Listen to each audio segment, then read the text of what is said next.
цивилизации.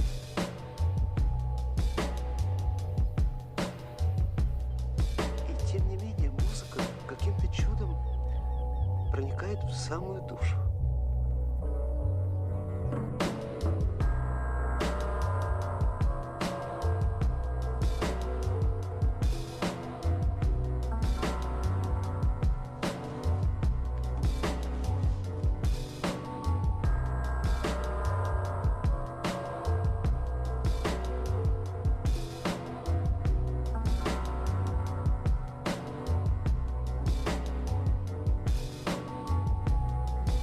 Все в конечном счете имеет свой смысл.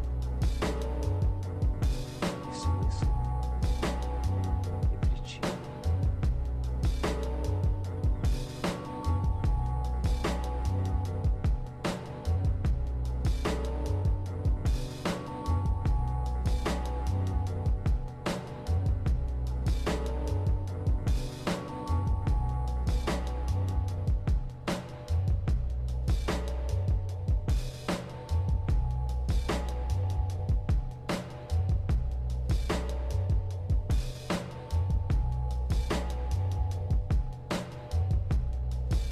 Ready to connect. Click connect to show now. You are connected as Да не нужен я никому.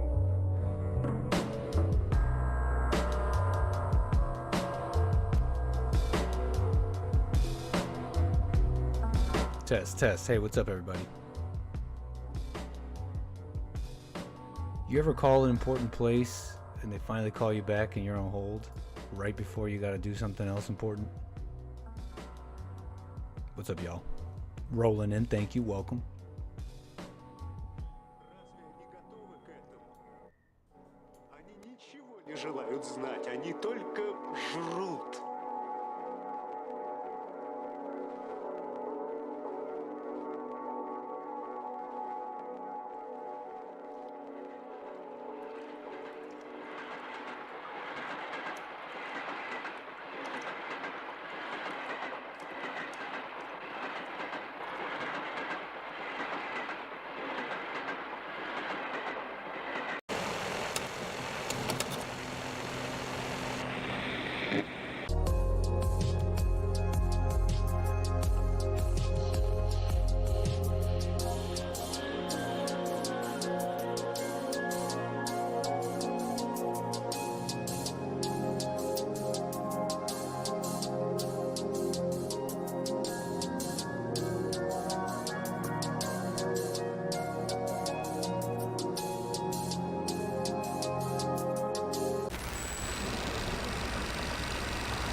No one will help you.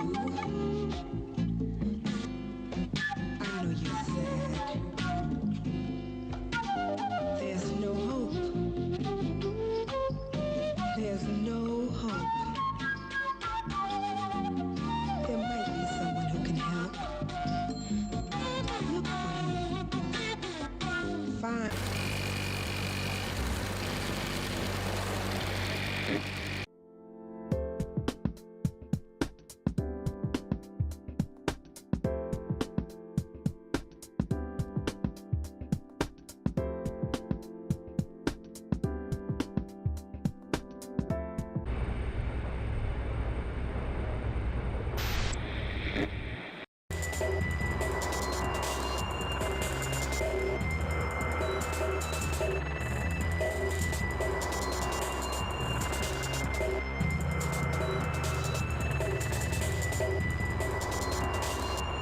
Hey, chat. All right. I was just dealing with something there. How you guys doing? Welcome to the stream. We are chilling. Well, I'm streaming. You guys are coming home from work, kicking up your feet, throwing on the show on the drive home or something. I do appreciate it. Welcome, welcome. Test, test. You can hear me, right? Am I coming in nice and loud? Yeah, like I was saying earlier, you ever wait all day for a call and you finally get it right before you got to do something else and they put you on hold? Good thing it was a short call and I got the information I needed. How is everybody? Appreciate it. Kilo Alpha Tango, Falcony, Roger Laser, Megan, 𝒏𝒊𝒄𝒌𝒔𝒕𝒓𝒄𝒊𝒂𝒍𝒔, Kale, Lord Spike, Project Galahad, Swindle, Andrew, delighted to be. Okay. Welcome, welcome, welcome.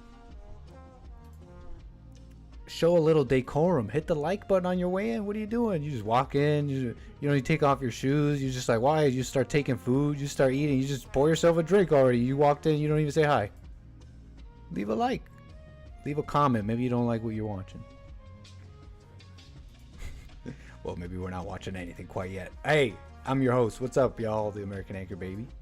Streaming at my desk. And we got a few things to get into here on this fine Monday. This fine Monday in August. Fine August History Month. August Men's History Month Monday. We got the Discord open. We got the people rolling in. And I got something on my mind. We'll get into it here in a moment. Something on the Anchor Baby's mind. Well, a couple of things. It's really a matrix. It's really a matrix of things. I mean, in fact, remembering the previous American Anchor Babies in the studio, you know how the Anchor Baby loves being thematic. Here it is. I didn't even plan it. Matrix. How's that gonna fit? But it's a matrix of things. And I want to get it off my chest. And then there's some other stuff, okay? They're saying Trump is going to be speaking tonight live with Elon Musk on X. I'm seeing him tweet. Maybe it's his team, but I sure hope he gets on there himself, gets those Twitter fingers going. Well, they're not Twitter fingers. X fingers. Twist your fingers, Donald Trump, please. We are begging you to go on x.com and twist your fingers. And no, I'm not talking about gang signs. So yeah, that's what I'm seeing. I'm seeing his account. His account is active on X again. It's posting, and apparently there's going to be a live. I could be wrong. Let me double check. Elon Musk is interviewing Donald Trump today live on X. We're going to watch that in about an hour. We'll do that together. What do you guys say? After I get what I want to get off my chest, maybe we could take some calls. 844-900-2229. The lines are open. You could call and get on hold. But besides that, we might get a chance to cover a little bit of this Groyper war. You hear about this? And about what's going viral in the political space as the election comes up. It's quite interesting if you haven't heard of it.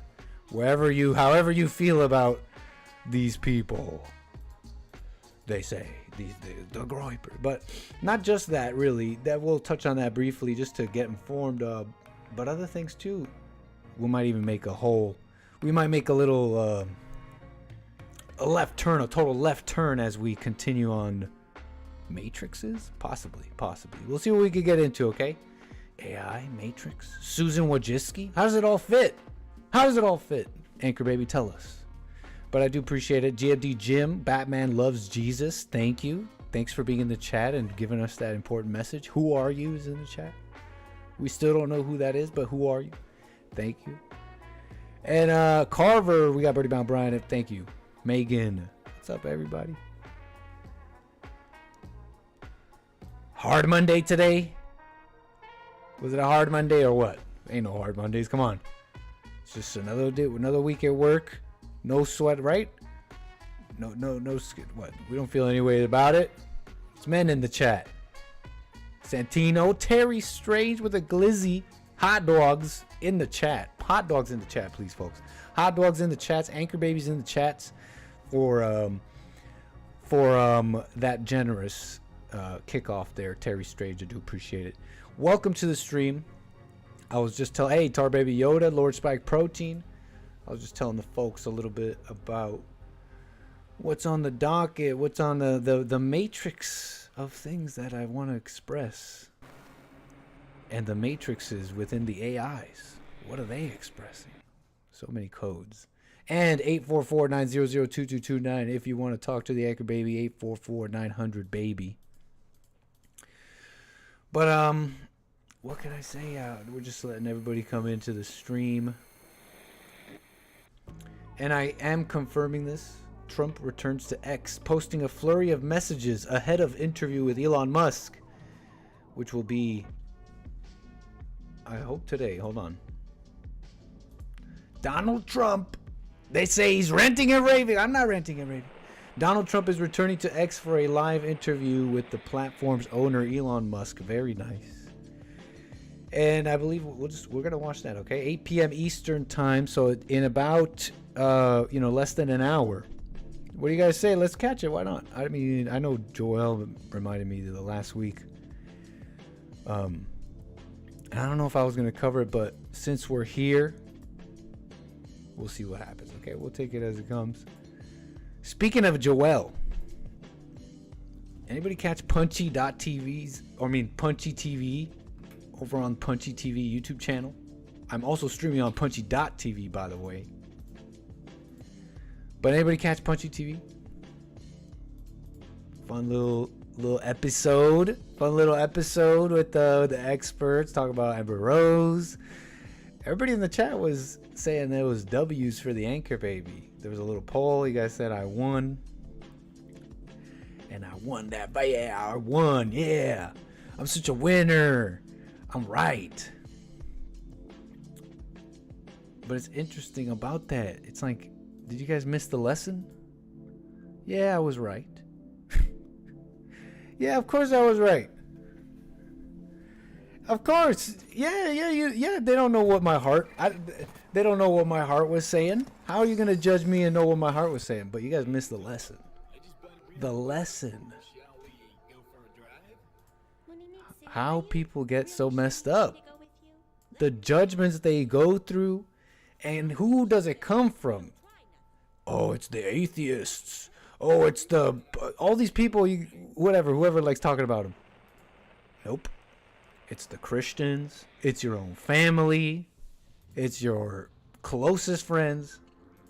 It's your community, so to speak, around you, your society that taught you to think about others and care about others. That lesson, and how easy it is to judge. How easy it is to judge. And how judgment really blocks you from seeing the potential of God. How do I put it? How else do I put it? It's like when you see Jesse talk to people, you hear him with the calls at church and all that. I don't know how else to put it, but in intellectual words, but I could tell he sees the potential. How do I put it? It's not even I see the potential in you. It's just that when you don't judge, you just don't know who is going to hear the message and who it's going to affect and what seed is going to get planted. You have no clue. And some of the reactions I see at church from callers and otherwise, you're thinking, oh, this person's not getting it, or this person's this or that, and you're missing it.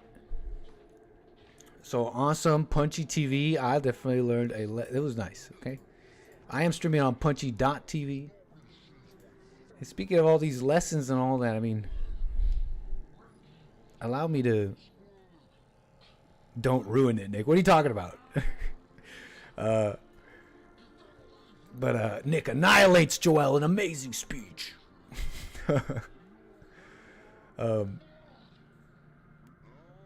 And I'm not like backing down what I'm saying. I'm just when the excitement of the fighting dies down, what's the lesson? But anyways, maybe I can express this matrix of things rolling in my head and videos rolling in my head maybe with this, because I'm scrolling through Twitter and I come across a little video. And I know I've talked about this a couple of times already. We're talking about Europe, those riots and all that. They're saying they're waking up. Now they're even saying, some are quoting white poetry, Rudyard Kipling, when the white man began to hate. And now the white man began to hate. They're saying they're waking up. They're saying the white man's back, some are saying. So I know I've mentioned this a number of times, but just today, as I'm thinking about how people become messed up and what pushes them away, and how it's even the Christians, even the people who say they love, and how that all proves to me just how elusive, not even elusive, just yeah, I guess elusive, like it's really kept away from those who are never meant to understand or don't want to understand what love is. And it's so crazy because that's what people are looking for. That's what people are, their lives are going down crazy ways in search of this love, and it's what they're missing. It's what they missed growing up. It's what they think they're putting out. And it's a mess. It's such a mess. It's such a mess. And I want to express this more. Let's go into this. I mean, you know, you got to talk to Jesse for the I'm messing around a little bit, but you got to talk to Jesse for the crystallized full answer on this one. I'm discovering it myself, for myself still. So it requires a matrix. I require a matrix to express this still. One day, hopefully. I won't. Well, maybe you don't even understand what I mean. I'm just looking at all my links. What's a matrix, Nick? I'm looking at all my links that I have here before me in the hopes of expressing what I want to express. And I'm like, look at this matrix of links. And let me start with one. They're saying, mark my words, the white man is back.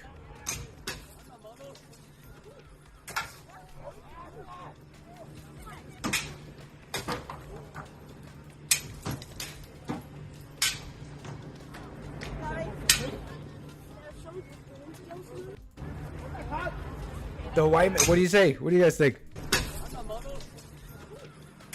What you're seeing is, of course, what looks like, I mean, one of those bodies, look at this. One of those bodies looks half the height of the other ones. Look at the way this one's standing. That's like totally like preteen stance, no? Is that awkward teen stance? This looks like a little child. What am I seeing here? Well, what we're seeing is a number of individuals, some of them aliens. Kevin House says aliens, okay. Little jitterbugs. Guy Fawkes, okay. What we're seeing, posted by this person here, mark my words, the white man is back. They are posting more images, more scenes of these so-called, you know, not so-called, you know, these riots or whatever going on in the UK. I believe this is particularly Ireland. I don't have the deets exactly, but I might have it in the next link, so just hold on. But you see them throwing what looks to be Molotov cocktails at law enforcement vehicles. Either riot vehicles or something. They're marked, they got this like white, yellow marking on them. Yes, you can set the like button on fire. Bob Dillo is correct. Although we are speaking about this. Look at this little guy. Look at this. Unless that's like a little like Indian guy or like, I don't know, like, you know, some pygmy from Sri Lanka living in, I don't know, I'm just messing around, I'm making up stuff, but look at this small body throwing this Molotov cocktail. It's not Joe Rogan, Radu Laser. I think we can lay that one to rest. I don't think it's Joe Rogan, but look at this little guy. You could like that could have gone so wrong. Like he tosses that and then his hoodie goes on fire or something. Just weird toss. I mean, this is flammable liquid. And I don't know. This is the white man back, right? This is not just gonna be a criticize fest, okay? I'm gonna try and bring it home. It's not just about look at these whites. They're not waking up. F them. Cause you understand me, right? Like I don't even know if the word I want to use is sympathize. I sympathize with why they're out there, but it's the wrong spirit. Check this out for more on this Molotoving business.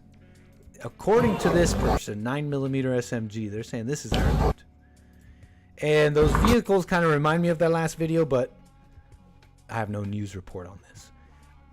The people are confirming on X that this is, I'm trying to be as accurate as possible, right? that this is Ireland and recent in the very recent with the migrant stabbing of the kids and all that. Molotov. Look at hits this riot police or whatever shield, and then the flame spreads all around them, and look at how they react.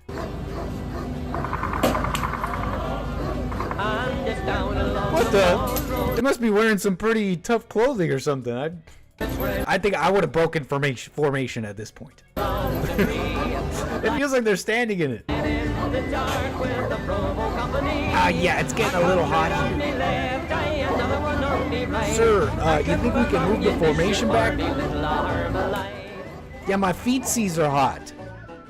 And then they splice together the video I just showed you before. Whoever made this splices this one in. And they got the Irish music. I was stopped by a soldier, and whatever. They got this Irish rebel music. Am I being racist by calling this song that I'm hearing? Maybe it's just a normal song. I'm calling it an Irish rebel song. Am I being racist? This is just some Irish rebel music. You are a swine. You kicked me in the groin. Alright, so a little bit of the scenes that I was watching. And and what do you guys see? Do you guys see the white man standing up?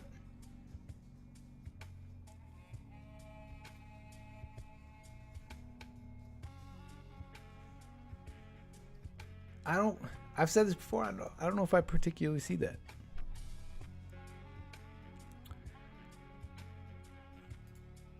This is the precursor to worse things. These are the scenes and precursors to more conflict and more war and more fighting, more flames, more destruction. That's what that is. And you could be all logical about it, Mo, but they're out there for a reason, Nick. What do you think they should do? But even that doesn't make sense, because what the heck did we just see? And how is that stopping? First, how is that undoing the 3 stabbed children? How is that going to stop any more in the future?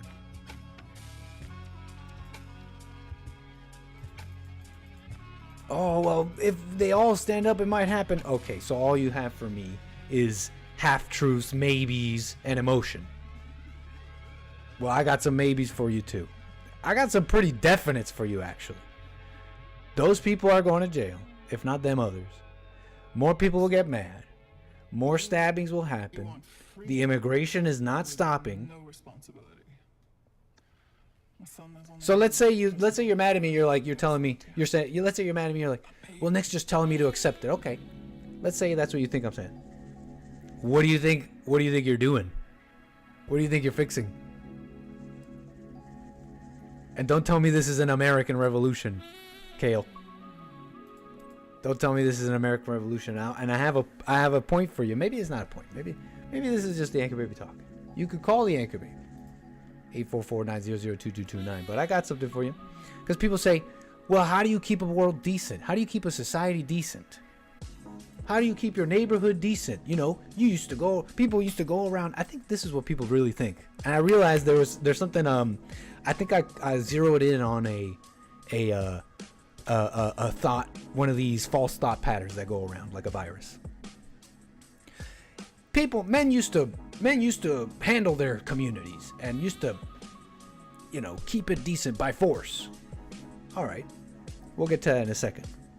I want to show you another video here. This person posted and says, things are getting really heated. This person posted this video, writes, things are getting really heated. It almost feels like a race war. And this is out of Atlanta. Not too much details on this one besides the video that we have. And the video we have is there's a lady in the car filming an altercation between 2 other vehicles. The vehicle in front of this silver one or gray one is like, whatever. The people inside of the vehicle in front of this one are black. And the man you'll see in this gray vehicle is a seemingly white man. White enough. And he's calling them the N-word. N-word bombs incoming. Wah, wah, N-word bombs incoming. I don't have anything bleeped? What do we get to keep everything unbleeped now that we do a different time? Me having to do my show at 12 kept me somewhat controlled. And it's not like I go around swearing like a sailor, but you know, I'd bleep things. I'd tell people to calm their language down. Now it's like we've been unchained. Unchained. N-words incoming. This man is going to be calling these people in front of them the N-word. He's mad about a previous traffic altercation that we are not privy to. But I want you to watch it before I get into it.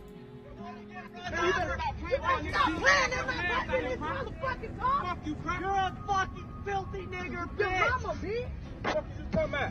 Pussy ass, bro. Get your pussy ass out of here. Beat your motherfucking ass. Quit acting like a nigger and get out of the middle of the road. Get your pussy ass. Can you see how these black people? Get your pussy ass out caught in. Get your pussy ass out people don't. Okay,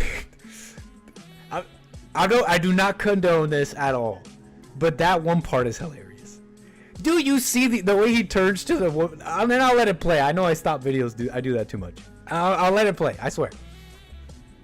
But the way he turns to the woman filming and then looks at her and talks is just too funny. Get out of the middle of the road. Can you believe these black people? Can you see how these black people? These black people don't know how to drive. Fuck you talking about? Don't go to jail, y'all. You take your baby in the car. I don't want you to go to jail. You better be glad my motherfucking baby in this car. You better be glad my baby's in this car. Hey, lock this bitch down. Right on. Based black. You gotta love the black queens. Who else is like? We need to employ this energy before you start. See, I see you guys judging already in the chat. You're like, he's right though. These dumb animals can't drive. Like, you don't even know these people. People in the chat. What the? We were just talking about love. What the? But look, we need to employ this energy. We need to redirect this energy. She was, this man crossed her, in her mind, this man crossed her. And you know what she says? I'ma lock this MFer down. She originally had somewhere to go. She was driving on a road. She had somewhere to be. She has dropped it all. And she is now focused all her energy to this man. And she's saying, I'ma lock this down. I'ma lock this. Look, where's this energy where we need it? You know, where we gotta stand, where's this energy where I'm gonna lock this down and I'm not moving? My motherfucking baby in this car. Come on. I ain't letting his ass go nowhere. I'm not letting his A go nowhere, she says. I'm locking it down. Lock this bitch down. Do it. Yes, I'm joking, Birdie Man, right? But look, I'm talking about like the energy. What's the word I'm looking for? There's some people I've met, I've never once needed this energy. No. But redirected. It could be so powerful, like an unfocused laser beam, but for good. We're messing around. This man is calling her the N-word. They're having a big old altercation. It does end, okay? And he's all mad for whatever reason. And I'm bringing this. I'm showing you this because, well, number one, it's quite interesting. Quite quickly, even in my own chat, and I love free speech. I'm not gonna call you a racist because you said the N-word. I'm not gonna just start assuming what's in your heart because of those things. And I'm not gonna stop you and censor your. I mean, I might censor you in my chat because this is my house, my rules. But you understand where I'm coming from? Free speech and all that. But even in my chat, oh, these animals, they don't know. Yeah, this guy's totally right. These black people are totally wrong. Having hate. When you see how hate operates in you, there is no way ever that you could call that video that you just saw racist. There's no way you would ever call that video or that man racist. That would be the wrong diagnosis. This is having hate. Hate lives in you. And it comes out when you don't want it to, or when you get mad. And guess what? You don't control that. But you understand what I'm saying? Like, there's no way you can watch that video understanding the hate in you and you call that racist. That's an angry... Who in the world would actually watch that? Of course, maybe we're assuming some things. Maybe they knew each other. Let's assume they didn't. Who in the world would watch this video and think, wow, that man hates black people? You have to be a shallow person to realize that. To think that. To think that that's really a proper diagnosis here. This man blew up because these people were driving a certain way, maybe. And if it wasn't these black people, it was someone else. Maybe they would have been black too. and maybe he would have done it because he wants to channel his anger towards black people or something. But you understand where I'm coming from? Like, there's no way this man just hates black people. This is an angry man. And there's no way, if you could understand how hate works in you, that you would call this racist.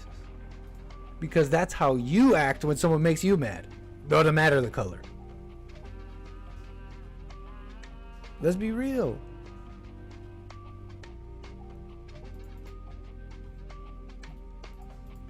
Let me continue here. In this matrix of videos. Let's watch this. Sam Parker over here on x.com. He shares a video here and he writes, white father stands up to black bully and runs him off the train for harassing other passengers and saying the N-word and F-word in front of his kids. Black guy tries to play the victim, but the father isn't having it. I couldn't help but notice that no one arose to back up this father. We need more of this kind of righteous masculinity that isn't afraid to take on evil. Big claims. Even if it means doing it alone, more of this kind of righteous masculinity that models true manhood to kids. More of this kind of righteous masculinity that doesn't cower to those who've been coddled with faux victimhood. More of this kind of righteous masculinity that isn't afraid to use physical size and strength, when necessary, to back up a morally superior position. That is an amazing sentence. More of this kind of righteous masculinity that protects the smaller and weaker amongst us. More of this kind of righteous masculinity that isn't afraid of being called a racist. Big Dad W, which is short for win. So it's in Boston, apparently. Crazy Boston altercation. Let's watch. I'm not going to disrespect you. Okay, all right, then we're done. Then I won't disrespect you anymore. So apologize. What? Apologize to me, bro. Apologize. Yo, apologize to me. How did I apologize to you? You were harassing that woman. I was not harassing her. It was none of your business, bro. No, that's my business. All you're dropping swears in front of my kids. I know. Yeah, so stop. Stop. All right? Stop down the drain. Don't start with me! You don't want to! You understand me? Dropping swears, dropping the N-word in front of my kids, dropping the F-word, harassing that woman. You got no class. You know what? What? You know what? What? I'm not going to. I'm working on it, so go away. You're not going to do anything. You're going to rainbow people. Do something! I'm begging you! Do something! No, bro, disrespect me, my friend. Disrespect you! You have no class! You're starting stuff in front of all these people! You're yelling at all these people. Yeah, I am. So leave me alone. Leave me alone. Don't go, Mark Henry. Leave me alone. Leave me alone. I'm real lucky. You're lucky. You're the lucky one. Get off the train. No, shut the fuck up, bro. You're broke. What, bro? BK, have it your way. Yeah, have it my way. Yeah, okay. Have your way, nigga. Yeah, that's right. All right. Yeah. I'm the king. That's right. You sit right now. What? Oh, plus you sit right now. No, but you won't. Yeah, so some of that energy, I think I understand Rudyard Kipling all of a sudden. I think I understand Rudyard Kipling's poem. And, you know, you don't want to mess. You know, he's saying, don't start with me. When we say, don't start with me, you know it's over, says Kale in the chat. And look, it's a little bit of that. Like, how do I put it? This is not a good thing, but I'm not saying it's bad or good. I'm just calling it what it is. The thrill of finally being the louder and crazier person. Yeah, walk back. Yeah, there's an ego thing to that.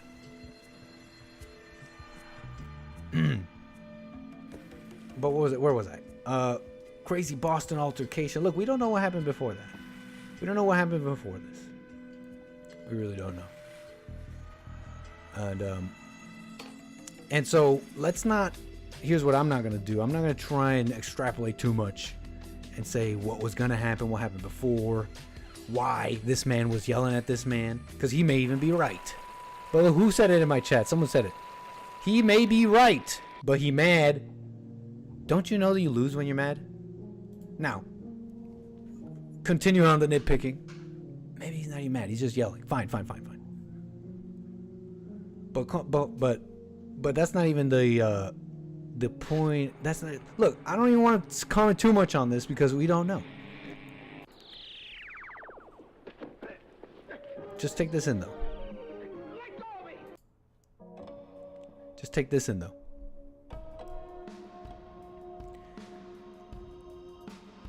More of this kind of righteous masculinity that isn't afraid to use physical size when necessary to back up a morally superior position.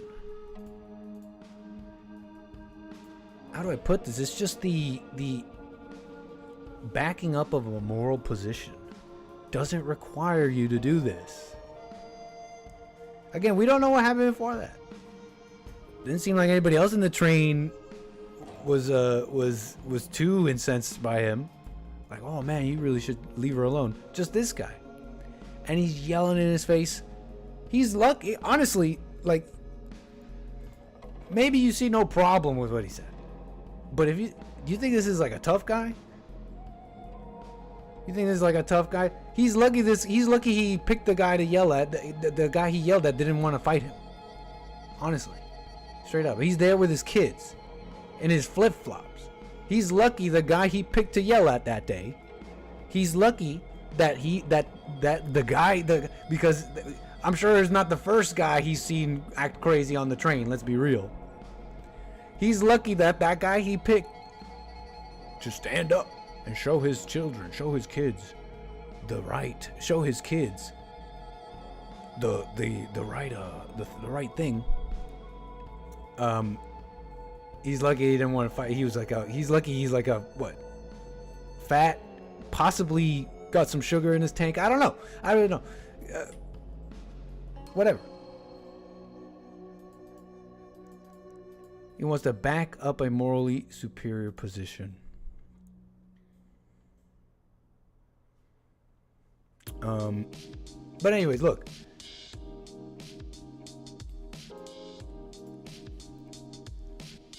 It's sometimes maybe unclear, but I was watching this and I thought to myself, do people think that America was decent 10, 20, 30, 40, 50, 60, 100 years ago? Because men went around doing what this guy was doing? Again, maybe this was truly justified. But I was watching this and thinking to myself, because I hear this a lot. I hear this, America used to be decent. Neighborhoods used to be decent. We used to, like, I don't know. Whatever. And I'm looking at this video thinking, do people think that America was decent because they thought men were going around acting like this, like that guy we just saw? Call me. Maybe the Anchor Baby's wrong.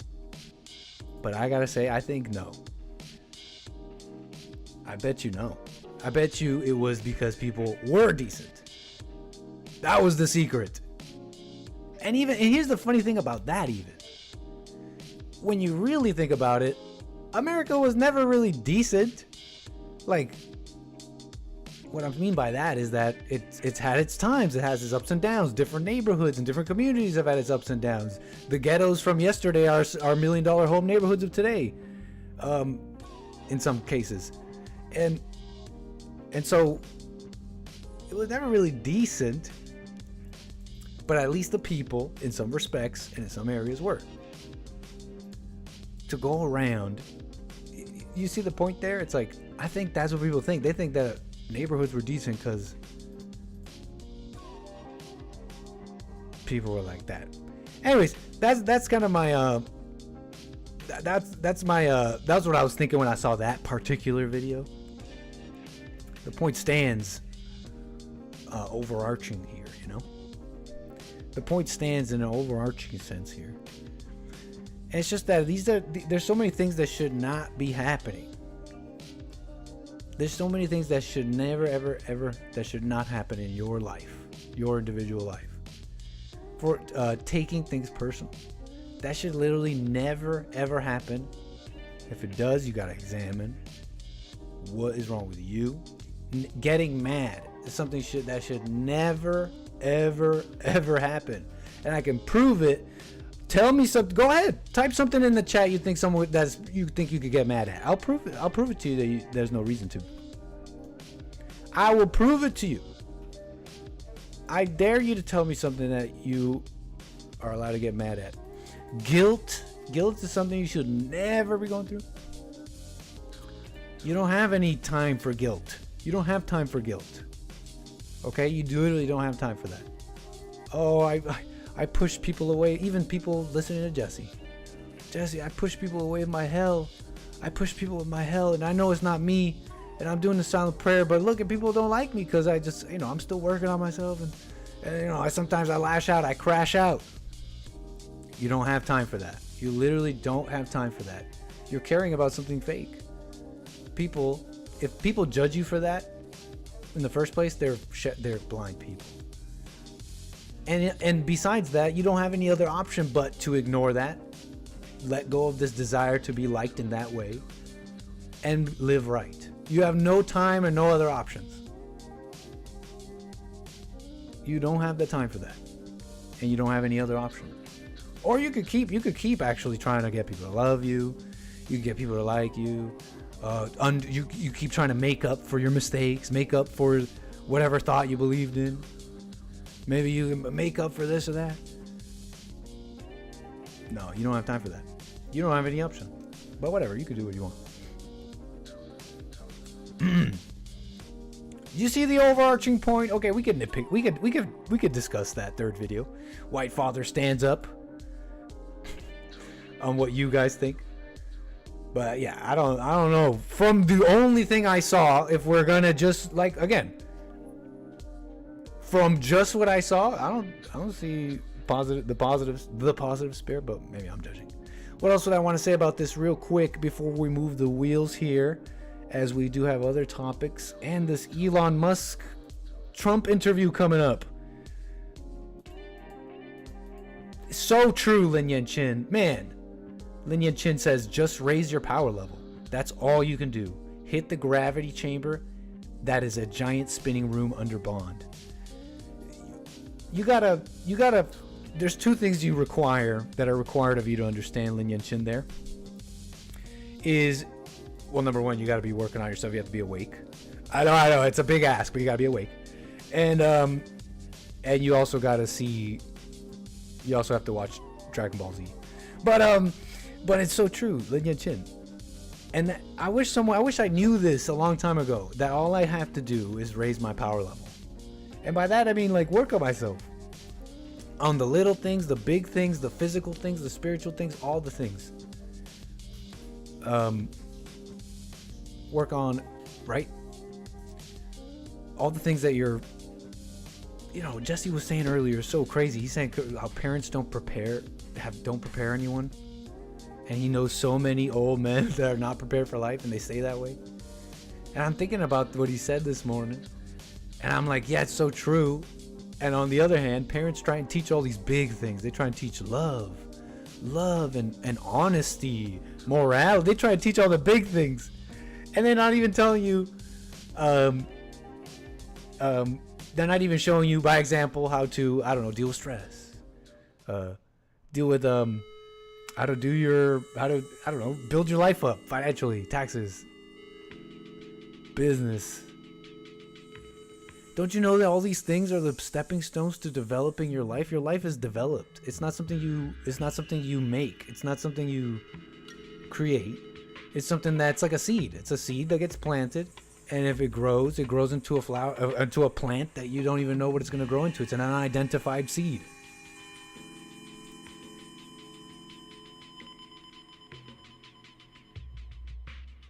Everything is fake ass. When you say I need to work on myself, what are you referring to? Everything.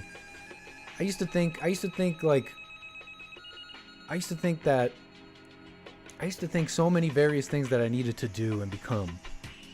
Well, first I got to work on like a job and like a skill and go to school so that I could get money. And then once I have the money, it's like, yeah, all that.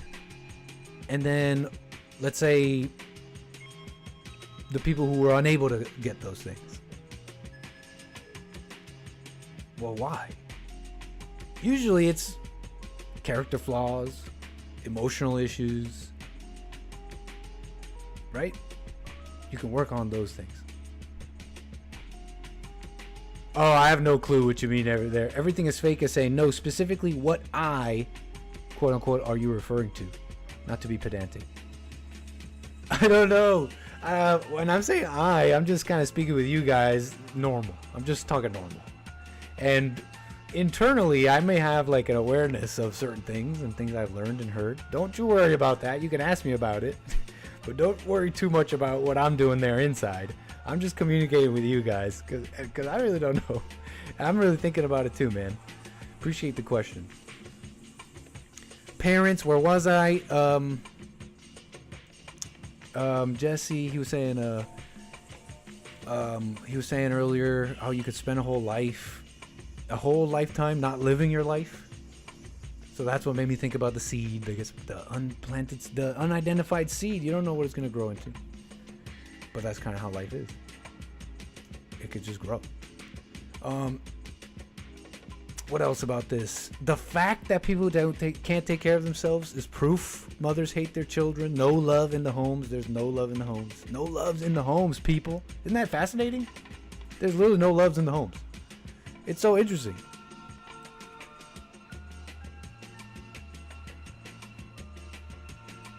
That's crazy. There's like no love in the home.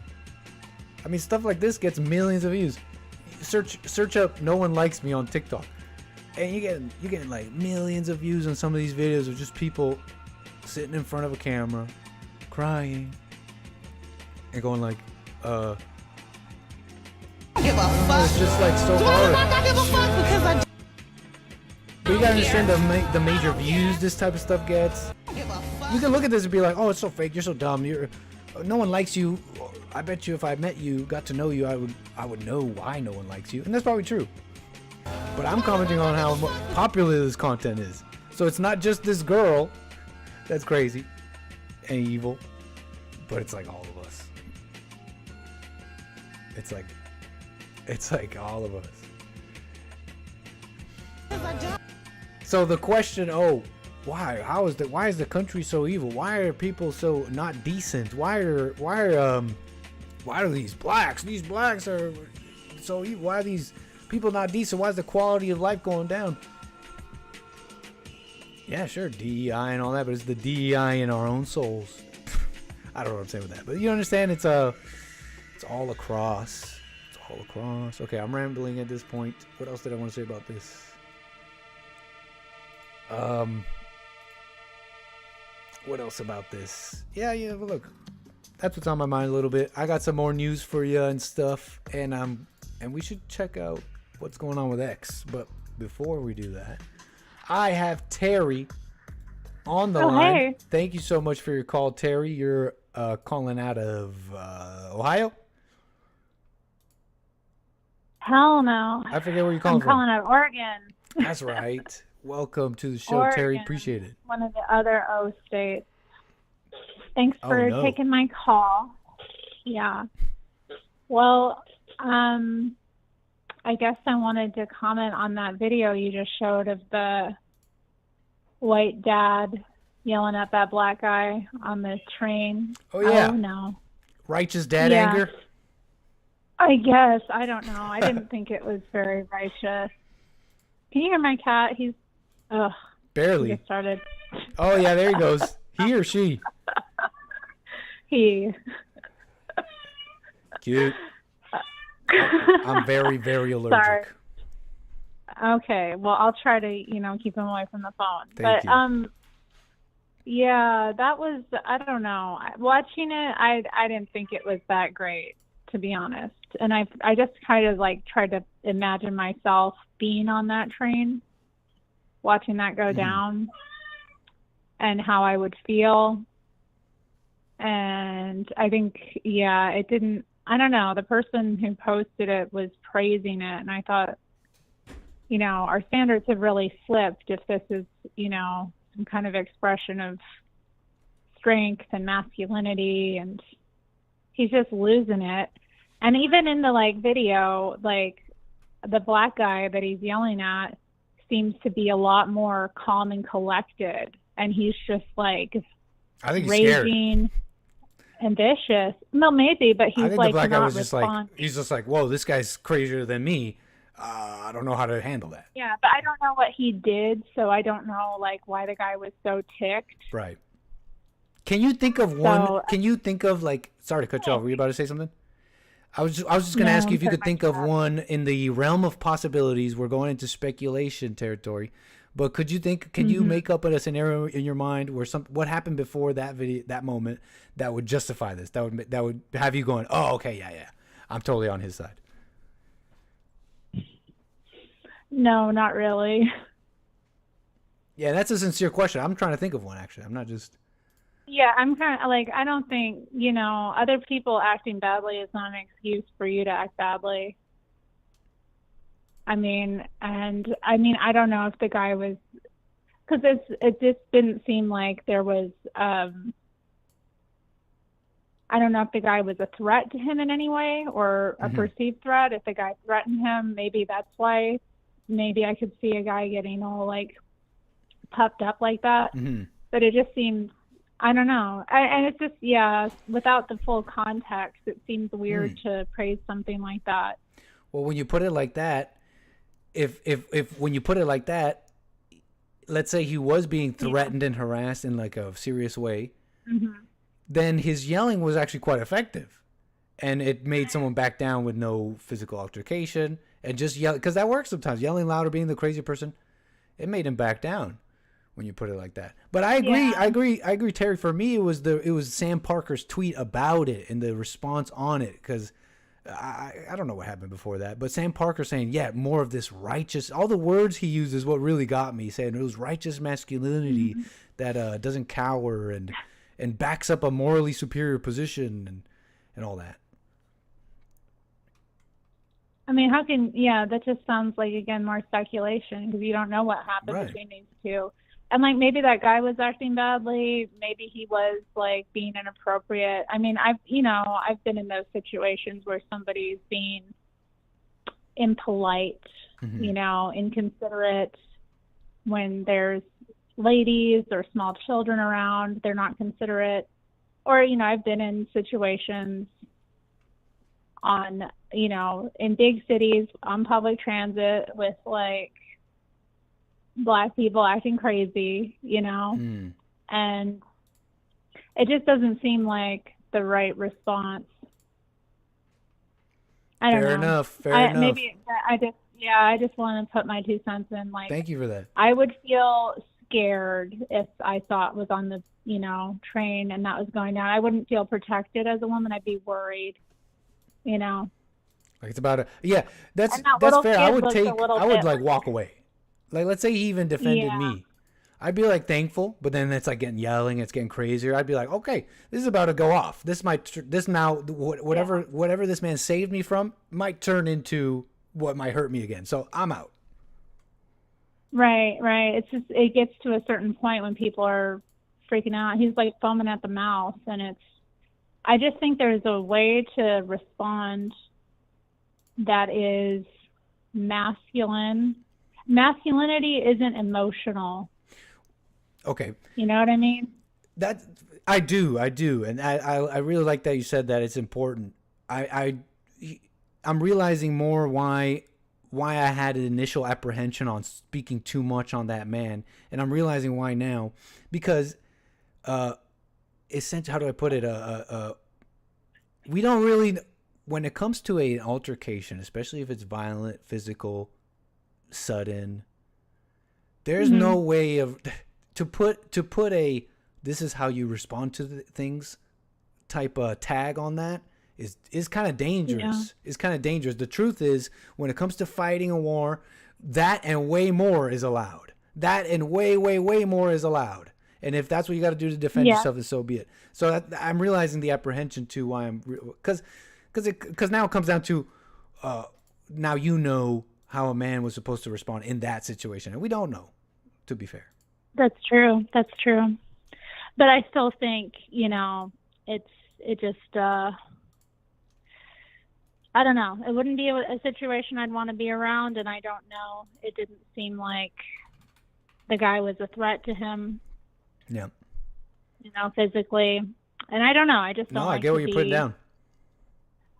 be in a situation, you know, in a space like that, even if somebody's behaving badly, where their response is to become, you know, intimidating and like, it's just, yeah.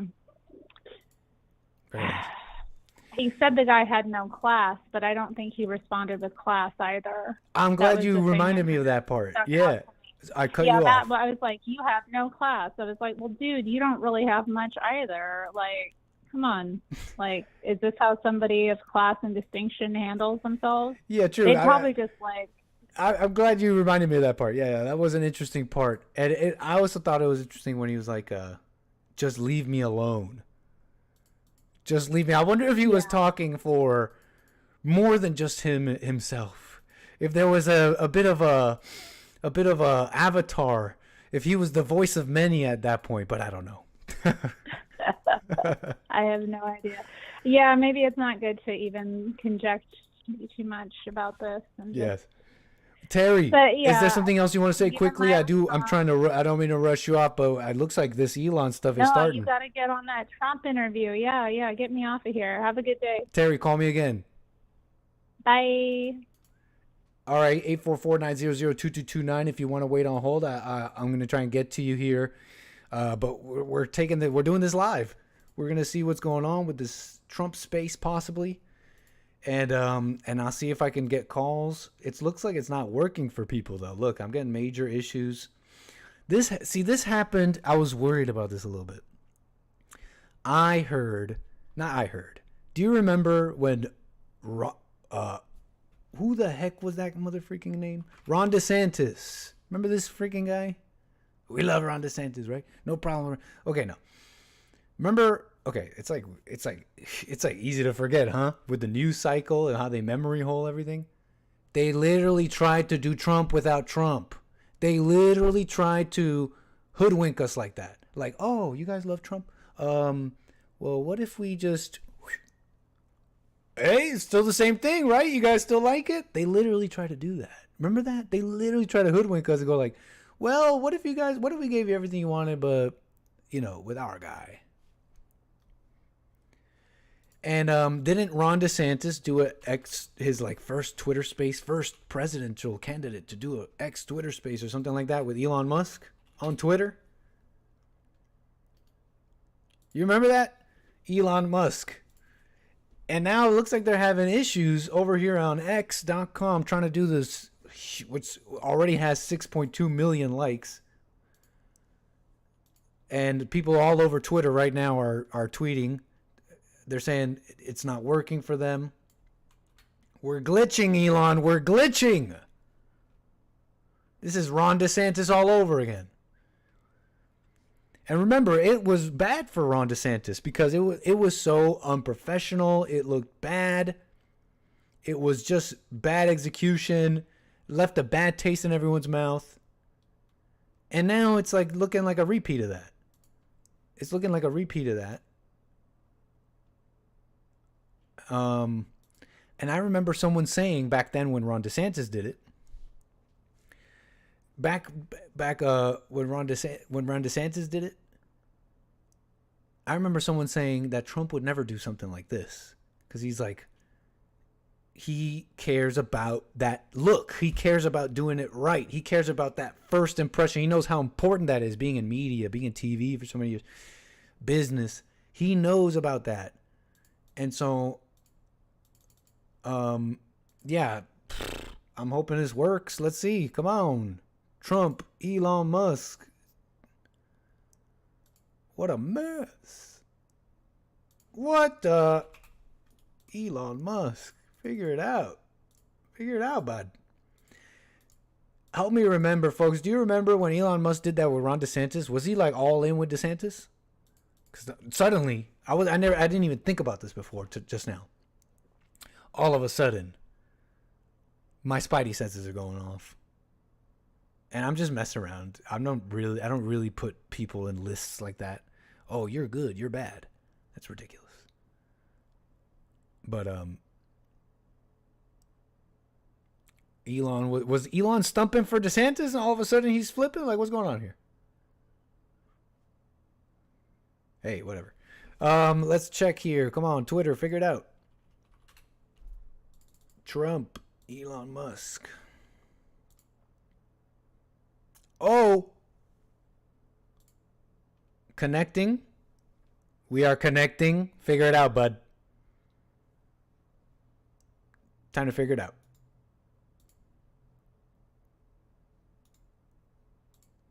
Figure it out, bud. You cannot join this space since you're already in this space. I'm the only one in this space. I'm the only one who made it. Look. Trump, I'm your top guy. Trump, we could save this. We could save the campaign. I'm your top guy. We could do it.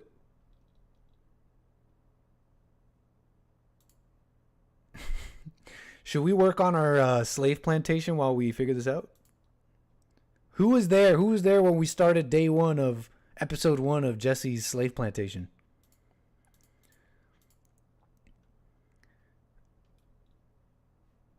Oh man, it's not working, sir.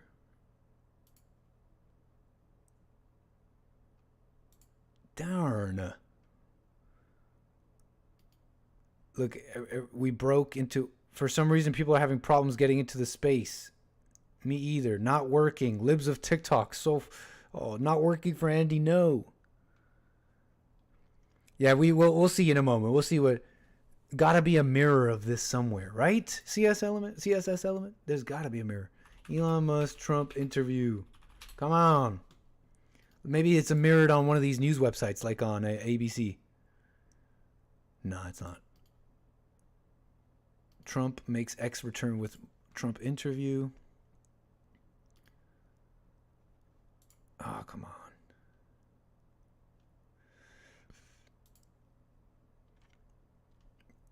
Ah, come on.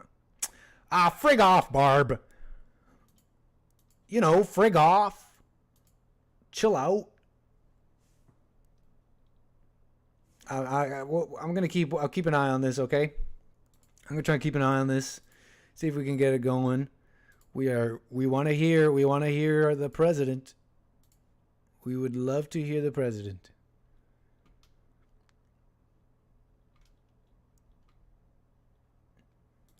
Nah, Zenny. Whatever, Zenny. Thanks for being in the chat, sir. Zenny, you just want to nitpick because you don't like me. Because whatever, even if I'm wrong about that father, the point remains. Obviously. Yeah, Zenny's from Canada. He's never seen anyone go crazy. Thanks, Zenny. Hey, Stephen King. We got Stephen King, Alejandro, Lord of the Pies, Y'all's Rocks. The music you're hearing right now is coming from Twitter. I mean, from X. I believe we have now joined the Trump space. As you could see, we are hearing maybe lobby music.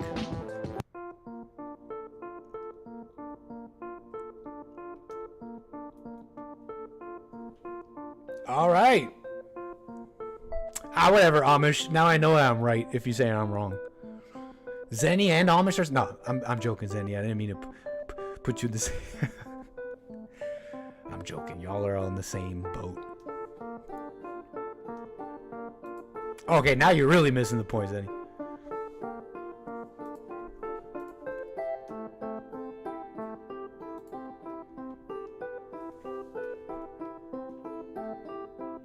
I think you're hearing lobby music. I'm hoping this is just gonna stay.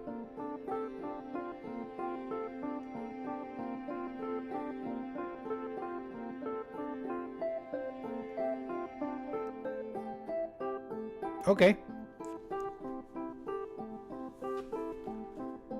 I'm hoping this is it. I mean, it seems correct. Should I raise my hand? I want to speak. Oh, I'm Request to speak? What would I say if I get a chance to speak?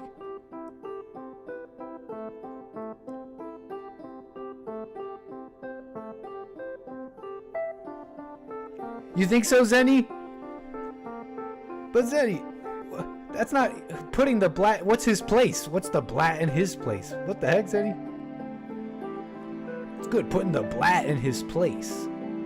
What place do you think that man has over the black man, Zenny? Hey, Steve, what's up, Rich? Serge?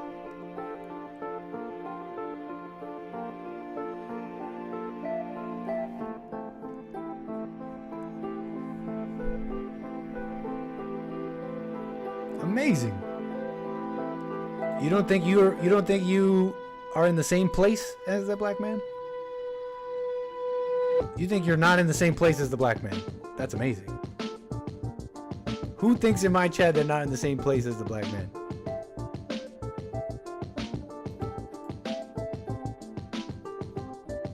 Okay, Carver, that's a good one. Okay, I know what you mean, Zenny. I see. If that's what you mean by that, I thought it's just we're all in the same place. And just like yelling at someone doesn't mean you put them in their place. Even yelling at someone doesn't mean you put them in their place.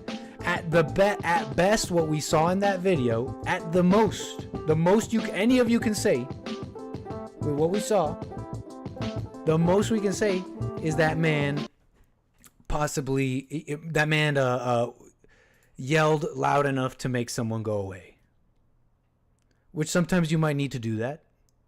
Sometimes you might need to do that with a physical altercation or whatever. But that's the most you can say. See, what excuses am I making for the blacks though, Zenny?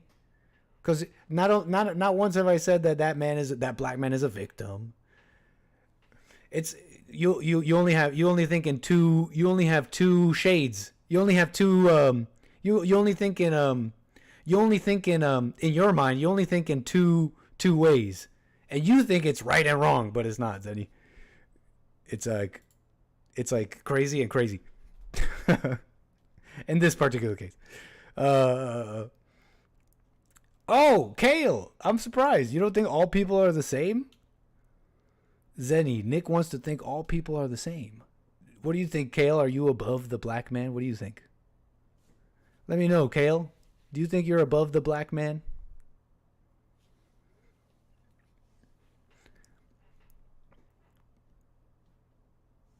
No, you're right, Zenny. I totally see you doing what that guy did. No, you're right, man. Zenny, you're right. I see you totally doing what that guy did. Right on. Yeah, so it hasn't started, so we'll just keep an eye on this. And let's see what else did I have for you.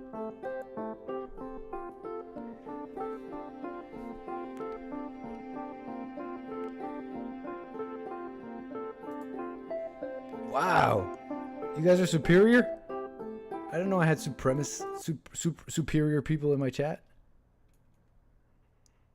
That's amazing. They don't even have a cool plain seat waiting graphic.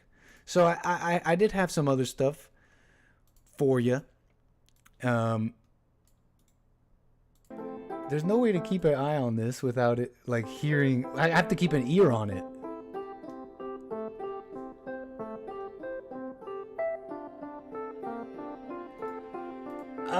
I guess we gotta keep an ear on it. This is our music for now. Okay, this is our music, unless I'm missing something. This is our background music, okay? It's okay, it's fire. Okay, this is our background music while I show you this. And if we have nothing else, maybe we'll open up the plantation, huh? While we wait.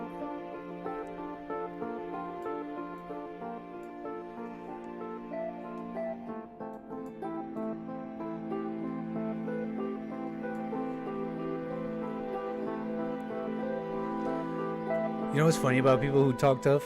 They're the biggest wussies out of all of them. Guys who talk tough are the biggest wussies out of all of them.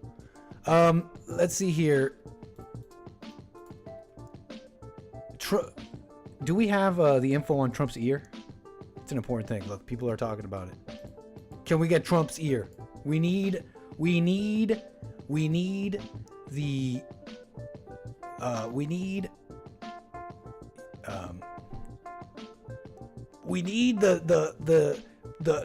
the information. What do we know and what do we not know about Trump's ear? Time magazine. I thought this was funny. I thought this was a funny article, and this is an actual headline. What we do and don't know about Trump's Trump's ear wound, which is an important question. What's the shape of it? What's like? How did it heal? What? I'm sure you guys thought this too. Come on. So we all thought this, right? Thought some of these things, right? What do we know? What we do and don't know about Trump's ear? We need to know. FBI release a statement. What struck former President Trump in the ear was a bullet, whether whole or fragmented into smaller pieces, fired from the deceased subject rifle. Okay, but what is his ear? What is left of his ear? I just thought it was a funny headline I wanted to show you. What's real? What isn't real? Is his ear real? I don't know what's real. Is this real? What? Oh no, that's just a picture of the inside of a dog's ear. Oh, my bad. That's just a picture of the inside of a dog's ear, not Trump. That's not Donald Trump. That is the inside of a dog's ear. I'm just letting you know. This is important news. This is what's these are the important topics. But you know, speaking of things that are not real, and well, there are a lot of people who are just not sure if this is real. They're saying the Kamala Harris's crowds are not real. You hear this? They're saying the Kamala Harris's crowds are AI generated. Look at this. Over 1 million people showed up to the Kamala rally this weekend. You can't make this up. You see this? You're gonna tell me this is AI generated?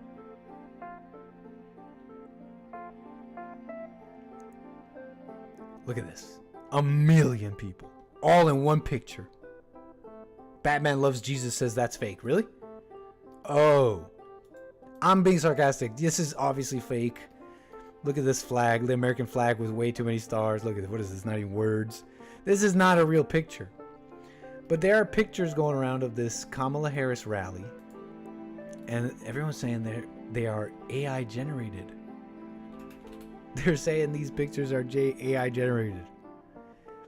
Like this one, for example. And I heard some of that. And I gotta say, my reaction was this. My reaction was, how do I put it? You ever see someone about to get into a fight? Or let's put it like this. You ever see someone about to, I don't know, play a soccer game, play a sports match, play a match of something, and they are way too confident? And maybe they even have reason to be confident. But don't you see that and you think to yourself, man, if this is only negative, this is only detrimental. Drop this overconfidence. You ever get that? You know what I'm talking about? You know, just going like, AI, this is just AI. Kamala Harris is AI. She's Indian, is AI. Those crowds in Atlanta, the crowds in these other places Kamala Harris went to. Come on, folks. Come on, folks. Come on. It's not just AI generated crowds, okay? There's real people out there. They're out there. Oh, they're just out there to see Megan Thee Stallion. They were out there cheering Kamala Harris. That being said, I did come across this image once more, which caused me to examine it once more.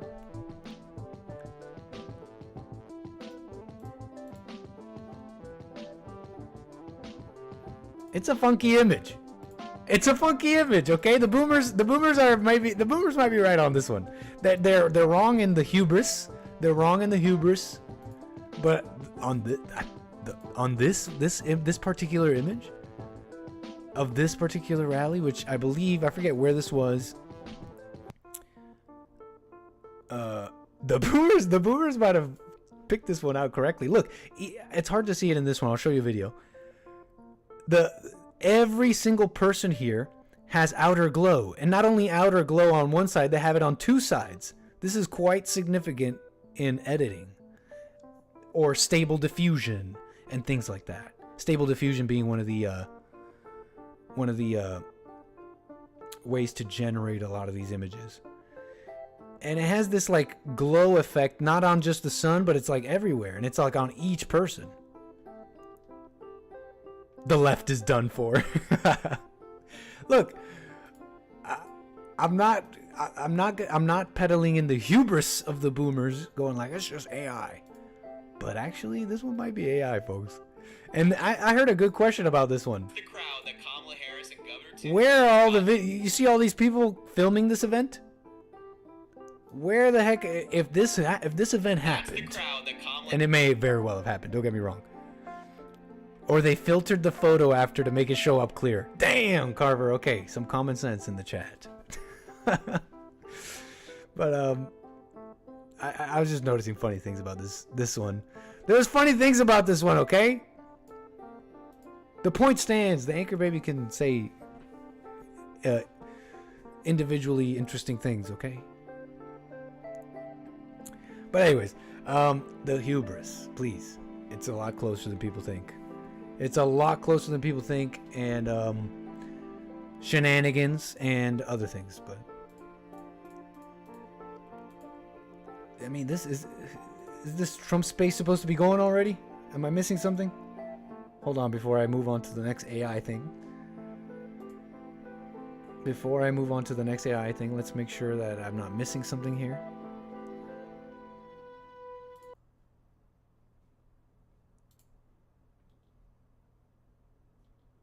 My IQ has gone up 5 points after listening to this track. Oh no. Andy H, are you streaming the space? I thought I was.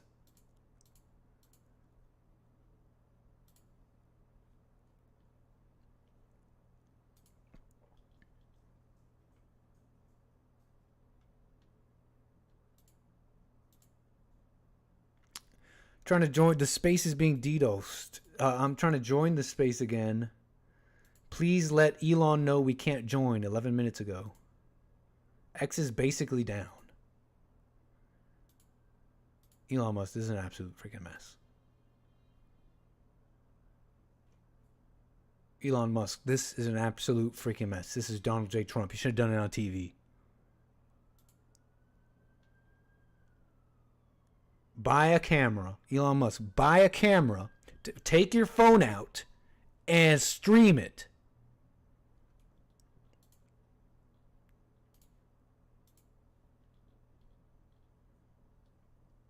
So you're not listening to it, Andy H? Just wondering if there's anyone, if there's anyone listening to it. Figure it out. Complicated business, folks. Complicated business. I should show some. I'm not really feeling any way about it, but I think the point stands though. This is a mess. This is a mess and not a good look.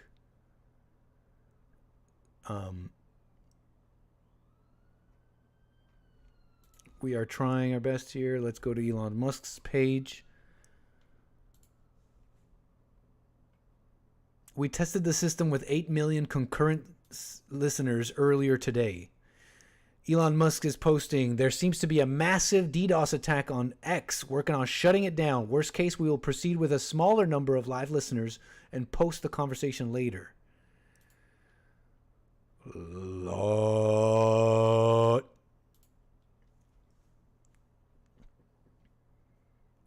It's the Russians. It's the Russians. Figure it out, bud. Figure it out. Yo, mama, DDoS. What a mess. Okay, so we're trying to join. We're trying to get back to IQ music. I went and ruined it. I shouldn't have done it. We're trying to at least get the lobby music back.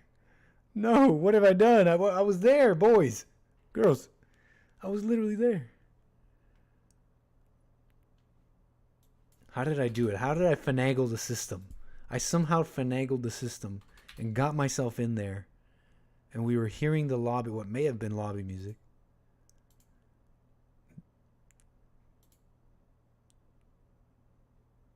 Come on, come on, come on. Let me in. Let me in. Like Matthew McConaughey. All that rain. You remember when he did that? All that rain. Look at all that rain. Let me in. Look at all that. I can't do it, Matthew McConaughey. I gotta work on that. Look at all that rain. Look at all that rain. Big detour from what we're doing, but hey, I'm waiting. I'm trying to get in on this space.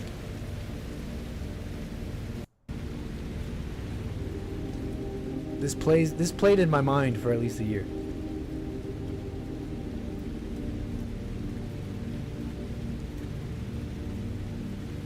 There's perfectly good water. There's perfectly good water. There's perfectly good water.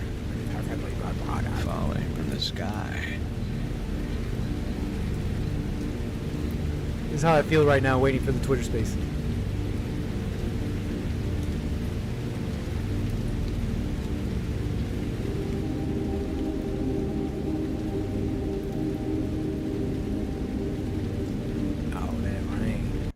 Okay, look. What are we gonna do? What are we gonna do? I'm trying to game the system. Let's see how I did that. I think let me try again. I really want to get that music back. At least, you know, you don't know how good you had it till it's gone. You just don't know how good you had it till it's gone. And at least we had the music. Now it's all I want back. Elon Musk, let me in. Let me in. All that rain. All right, so oh,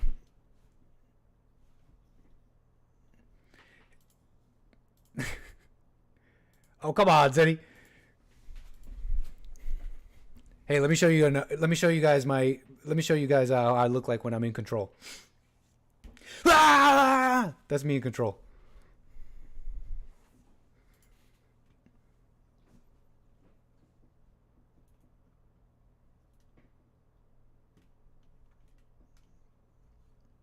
Hey, Paola. We're trying to catch Elon Musk live with Trump if you're joining us, Paola. And there's major glitches. We got it.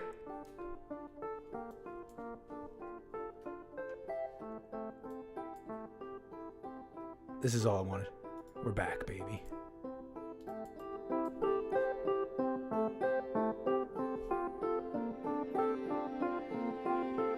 Back. We're back.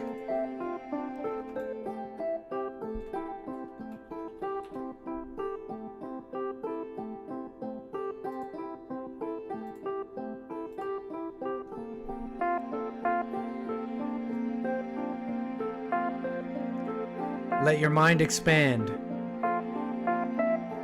Allow your mind to expand beyond the confines of your skull and your corporeal form.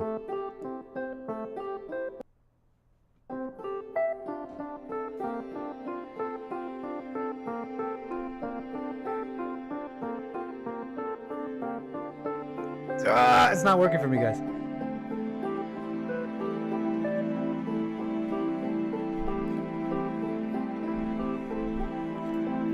But Zenny, why so much vinegar? We're talking about some video, we disagree. Why so much vinegar? You don't feel that? What the heck is that? You're like, neck with a neck with a neck with a. What the heck, dude? Oh, jeez. Zenny doesn't know about Hobbit Skirmish. Should we tell him about Hobbit Skirmish? No, but if anything, I'm still commenting on it because I'm the same way. Zenny, I'm just like you, sir. Straight up. But let's not name and claim things. Let's move on.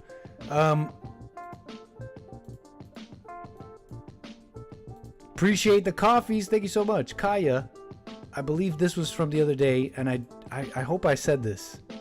I hope I mentioned these, but thank you, Kaya. Jaime. I do appreciate it.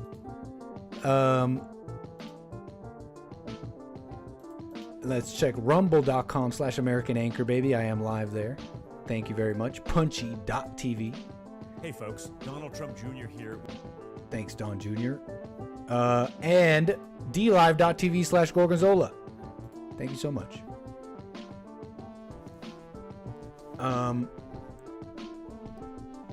Let's see here. Our IQ is going up. We are waiting. And I talked about the AI. That's what I forgot to mention. Furthermore, considering we brought up AI, my brain hurts, my head hurts, says 3D not me. I brought up AI, and I was gonna segue into, the fake Harris AI pictures. I was gonna segue into some of this. Maybe you'll find this somewhat interesting. I mean, are we even gonna hear Trump before the show ends? Jeez. I wanted to show you this. It's called Flux Realism. Flux Realism. New, I believe it's a new. Now, what, to be accurate here, what they really call these is not a language model, but this one particularly, I believe, is a activation atlas. We'll get into it here in a moment, but I want you to see what this is creating, what they are calling flux realism, and what it is creating. Let's watch.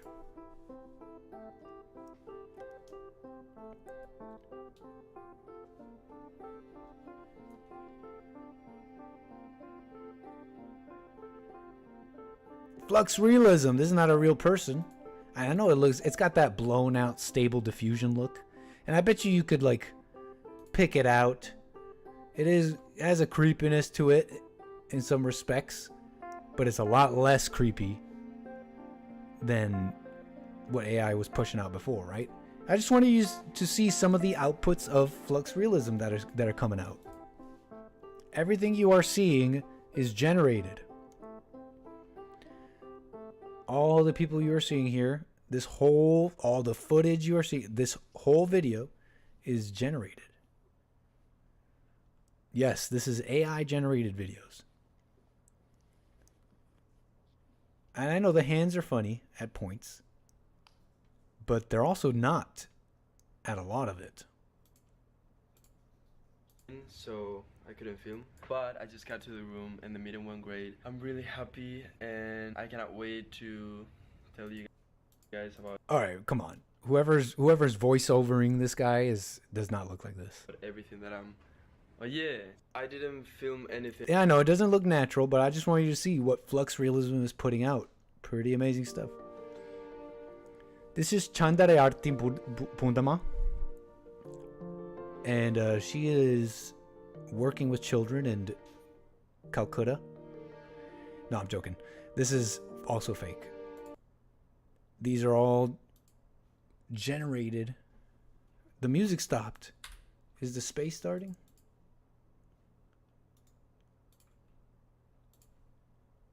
The music stopped. We're still in here. Oh. Hello, Habibi. Who's saying hello, Habibi? Hey, what's up, Irish Repub? Hello, Habibi. Yalla, Habibi. Yalla, Habibti. Habibi if you're a guy saying it to a girl. Habibti if you're a girl saying it to a guy. Where are my Arabs in the chat? Tell me if I'm wrong. Yalla. Wallahi.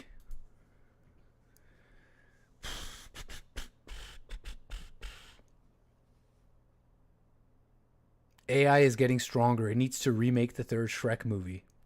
That is an amazing idea, 𝒏𝒊𝒄𝒌𝒔𝒕𝒓𝒆🂄💏. And I'm glad that you're in my chat.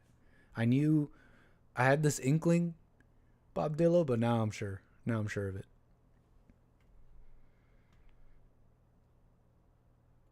I don't want to refresh this. And I remember opening multiple tabs of X and trying to mess with X that way. Kind of screwed us over last time. What? Oh, never mind. I thought he rescheduled. We will proceed with the smaller number of concurrent listeners at 8:30. Well, we're 7 minutes past that. Have I been kicked or something? No. I didn't make the cut. We didn't make the cut, chat. I don't know if we made the cut. I'm in the space. Please, Elon Musk. We don't even have the IQ music. I can't take Elon Musk seriously after this. Elon Musk, you've lost all stock with everything is fake. I don't know what to tell you, Elon Musk, if you're listening. But it's been a bad couple of days. It's been a bad couple of months. I'm only cluing into this like now. And as far as I'm concerned, Elon Musk, your stock is shot with everything is fake. I'm really seeing that now.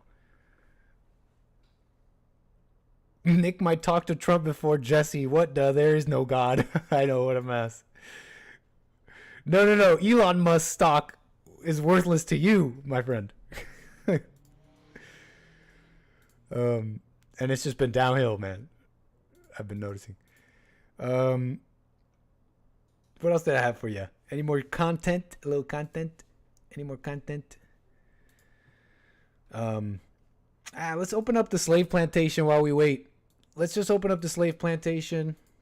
Let's work on. Let's introduce our viewers here while we leave the X space unmuted and open. Let's introduce in the last few minutes of the show here. And unless somebody calls, I will absolutely give attention to the calls primarily. 844-900-2229. But I would like to introduce my viewers here who did not join us when we first opened this up. Some of you woke up to find the good news. Some of you, the good news has not even reached you. And it's basically like a Juneteenth. Didn't the good news not reach the blacks in time? This is like your Juneteenth, okay? The good news is that Jesse Lee Peterson has, virtually speaking, opened up his plantation to bring all the blacks back to it and make them work and teach them some work. I want to show it to you guys. I want to present to all of you this Jesse's plantation. Who wants to see it? One's in the chat. Can I get a one in the chat if you want to see Jesse's plantation that we've been working on?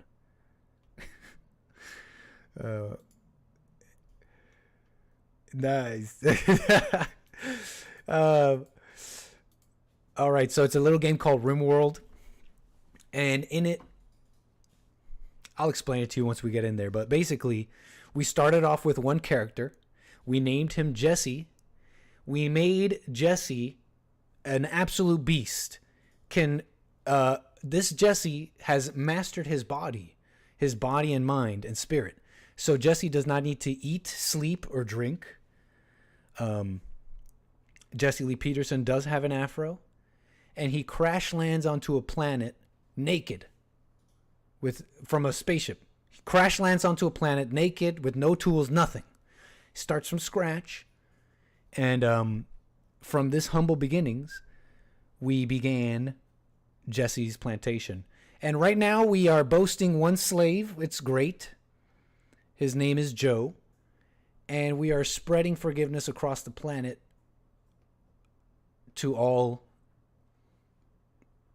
with a little bit of a difference. Okay, we're spreading forgiveness across the planet pretty much by force. Like we're basically forcing everyone to forgive. And the name of our faction is called the Silent Prayers, Prey. And I'm waiting for it to load up so I can show you.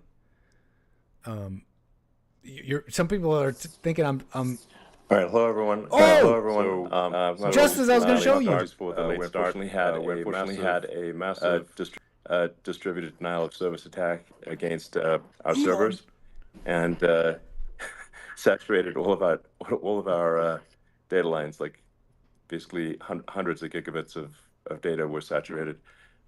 We think we've overcome most of that, and so it's now time to proceed. But as this massive attack illustrates, there's a lot of opposition to people just hearing what President Trump has to say, and but I'm honored to have this conversation. I want to emphasize it's a conversation, and it's really intended to just get a feel for what Donald Trump is just like in a conversation.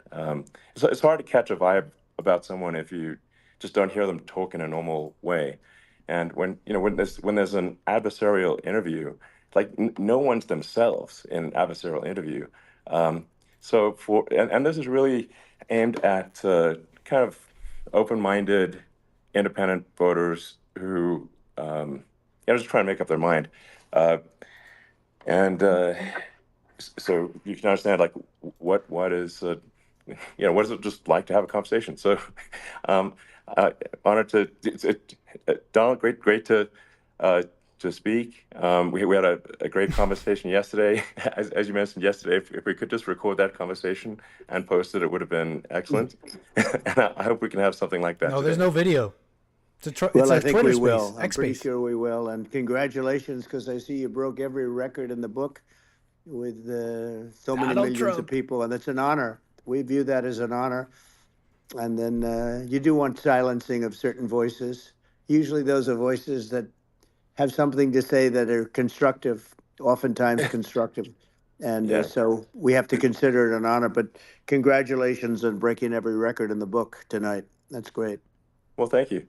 Well, I mean, maybe we could start off with, the assassination attempt, which was an incredible thing. And I have to say that, your actions after that assassination attempt were inspiring. You, instead of shying away from things, instead of ducking down, you were pumping your fist in the air and saying, fight, fight, fight. And I think that's, the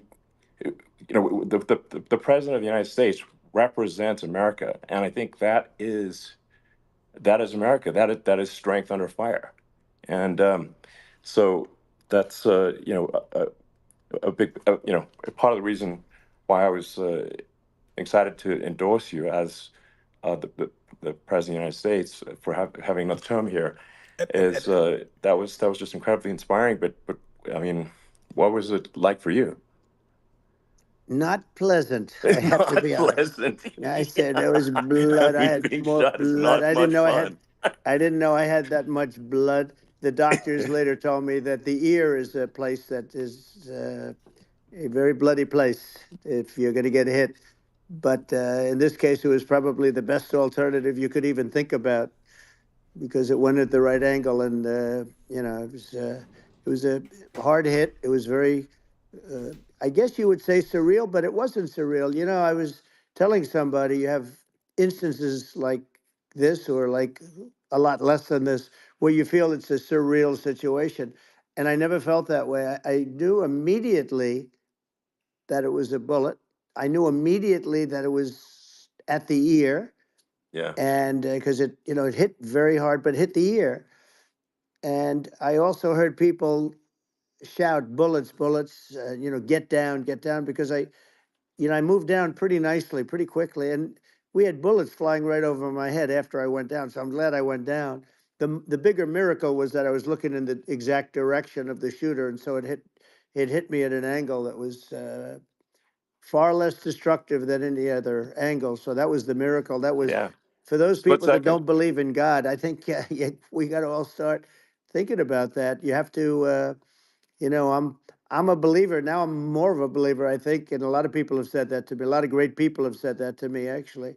But it was amazing that I happened to be turned just at that perfect angle, and all because I put down a chart on immigration that showed that the numbers were so great. I love that chart I even mean, more maybe it's now a than I sign. ever. Maybe Yeah, that's a sign, you know. it's an immigration sign. You But highlighted a serious issue, and yeah, at that moment, that's right. the bullet missed your, you know, hit your ear, but you know, missed your head. I mean, Well, you know, the yeah, amazing thing is that the sign, I said, bring down that sign on immigration. And it was literally about an eighth of a second where it would be good. And after that, it was going to yeah, be a disaster, no matter which way you were facing. But it just had that perfect angle, which was yeah, exactly at this shooter. Very sad situation. Such a sad situation. As you know, we lost somebody that was great, Corey, yeah, who, a firefighter, a great gentleman, a great trumper. He was just a fantastic family and a fantastic man. And a friend of mine came up, Elon, and said, "I'd like to give the family some kind of help." And I said, "All right, that's great." He said, "Do you mind?" I said, "I don't mind at all." And he wrote out a check for $1 million, gave it to the wife. And, you know, she said, "This is really nice, but I'd rather have my husband back," which is a nice thing for sure, somebody to say, to be honest. She's great. The family is great. And we raised a lot of yeah, money for them and for two other gentlemen are unbelievable people also. They were hit really badly. They thought they were not going to make it, and they did. The doctors in the Butler area, I tell you, they were incredible. They saved the two, and they were really hit tough, both of them yeah, equally. And we thought yeah, my first question was because I heard bullets flying over me. I said, "How many people were killed?" Because we had a massive crowd there, a tremendous yeah, thousands and thousands of people, and there was no land. I mean, it was all people. So I said, "How many people have been killed?" Because I knew there were other shots being fired, sure, and they said, "We don't know yet, but some people have been badly hurt." And I have to give the Secret Service sniper, they call him, or sharpshooter, but sniper, yeah, because he didn't know there was a problem. He's an extraordinary shot, obviously, and he didn't know there was a problem. And he was yeah, able to pick it all out within 5 seconds. And he used one bullet from very far away, I guess probably about 400 yards. The shooter was 130, but he was on yeah, he was on the opposite side of the field and the podium, and he saw the smoke and the flame from the gun, immediately recognized it, and immediately took a shot. And it was one perfect shot from very far away. And if he didn't do yeah, that, Elon, he would have. I mean, if he would have, a lot of people, a lot more people could have been sure, badly hurt and killed. So yeah, I have to absolutely, take my hat off to him because that's also a surreal. You know, he's been with them for 23 years, and yeah, he's never had anything like this. And all of a sudden, he has to act, and it's a very tough thing to sure, act and to be shooting somebody. But he saw the gun, saw the smoke, saw the flame from the gun, very far away. I obviously has very good eyes. He's got very good vision, which assume you have yeah, to have in that particular work. But he took absolutely, aim very quickly, and they say it was approximately 5 seconds from long range, yeah, one bullet.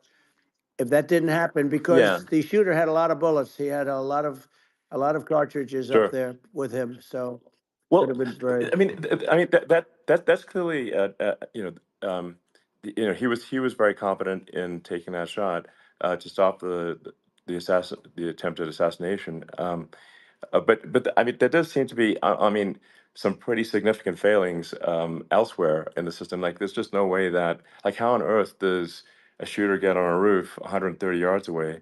That seems crazy.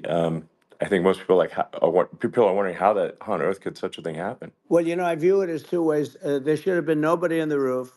There were people, Yeah, because there were so many tens of thousands of people there.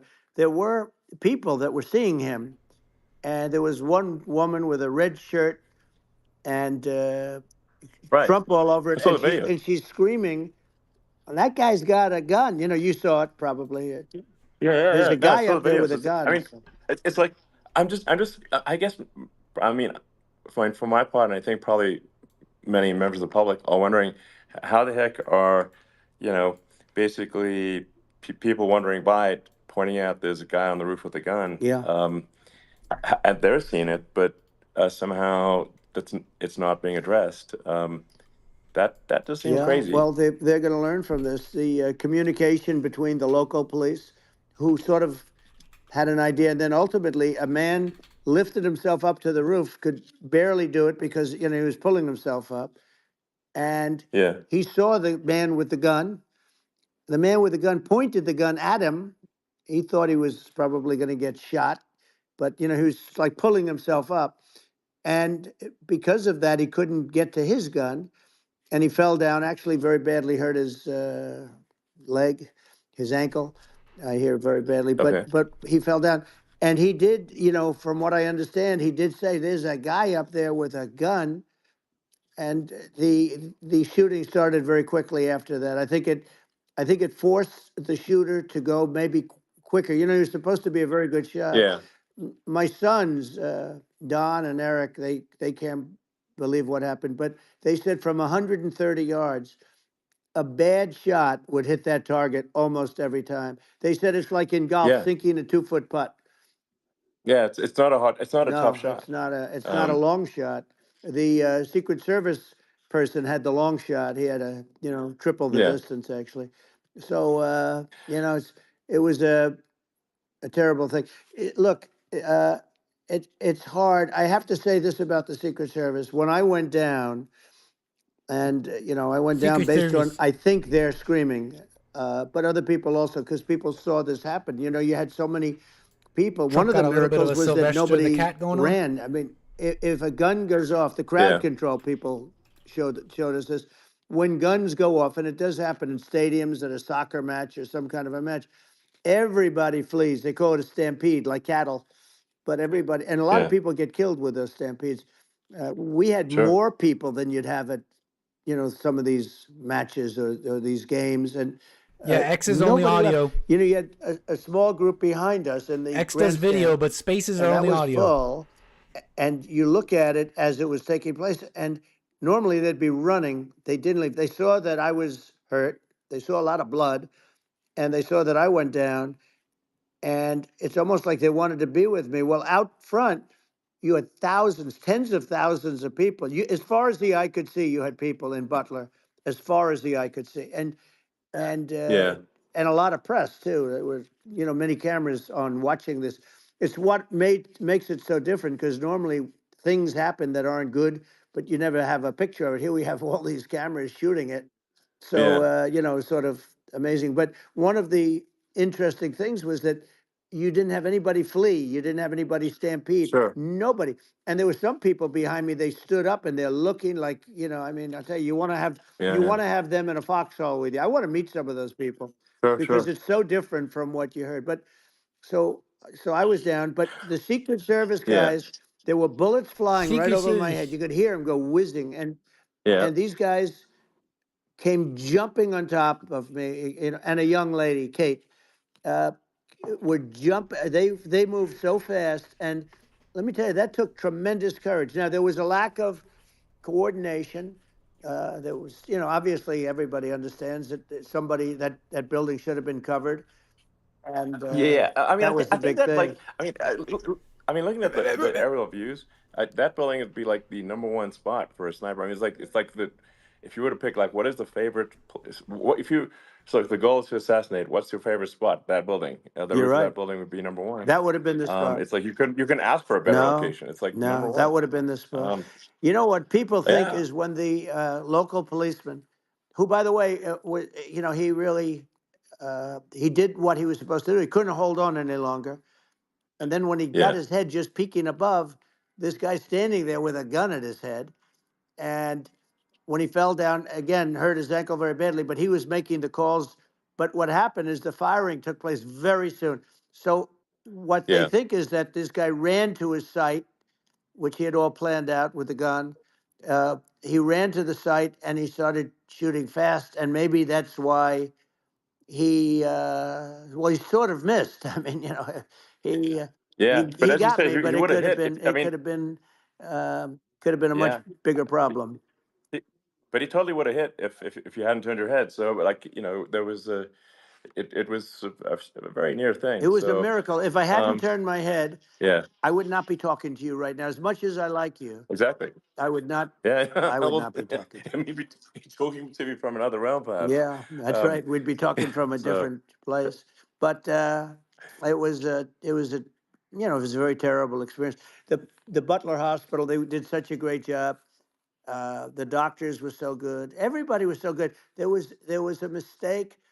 If somebody knew, because people were hearing that, there was just a bad feeling that there was somebody was around. You know that story now. It's been pretty yeah, well. yeah, And yeah, if somebody could have said, because they've oftentimes said, like there'd be a lightning storm or something. Because I've done, I think over 300. I think I did a lot more than that, but we did a lot. And oftentimes they'll say, "Sir, could you wait 10 minutes, please? Sir, could you wait 20 minutes? There's a storm overhead or lightning or something," right?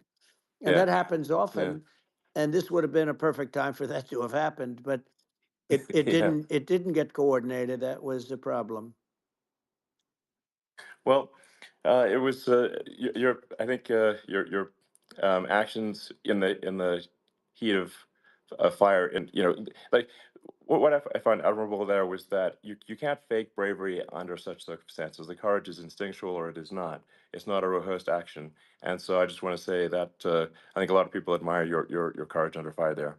And Well, yeah, so thank you very yeah, much. I appreciate it. I didn't think of it. I just wanted to get up and I wanted to stand up. I wanted to let people know, I felt I was good when they were on top of me, covering me, actually, very much covering me and very bravely. But I wanted to get up. I said, I want to get up. And they wanted, they have everything there. They wanted stretcher. I didn't like the stretcher. And I knew I was hit in the ear, but I knew I wasn't hit anywhere else. They felt I was hit someplace else yeah, because it was such a lot of blood, and they were sure that I was hit someplace else. And they were saying, "Sir, you were hit in more than the ear." I said, "Nope, I was hit in the ear. I want to get up. Let me get up." And so I got up, and the crowd didn't know what to think. I mean, this was so many people, and you could see they were confused. They didn't know what to think, and I wanted to let them know I was okay. It was very important for me to let them yeah, know that, and they went wild. You've seen the after. They didn't go wild when I yeah, got up because they didn't know, was I alive. You really couldn't tell when I stood up before the fist in the air. Uh, they didn't know if I was alive. Nobody did. And when I put the fist up, they were just relieved and happy and thrilled, and the place went crazy. It was pretty yeah. amazing. It was a Well, terrible thing, but it it was was really nice. incredibly moving. Yeah. Um, well, and I mean, speaking of the sort of slide that got you to turn that saved your life, really, was the illegal immigration Right, slide. Maybe this, that's right. maybe this is worth talking about that, It since was. It was. that slide You're saved your right. life, No, basically. the illegal immigration saved my life. You're right, but and I I had to know be at that's that exact angle. I mean, that's a great one. Saved by illegal You know immigration. the incredible 100%. thing though, when you talk about the odds, you had to be exactly at that angle. But the Yeah, incredible thing is that the chart I used it less than 20% of the time. It was just a moment. yeah, It's always on my left, never my right, and it's always at the end of the speech. So here yeah, we have it. It's on the right, not the left. It's at the beginning, not the end.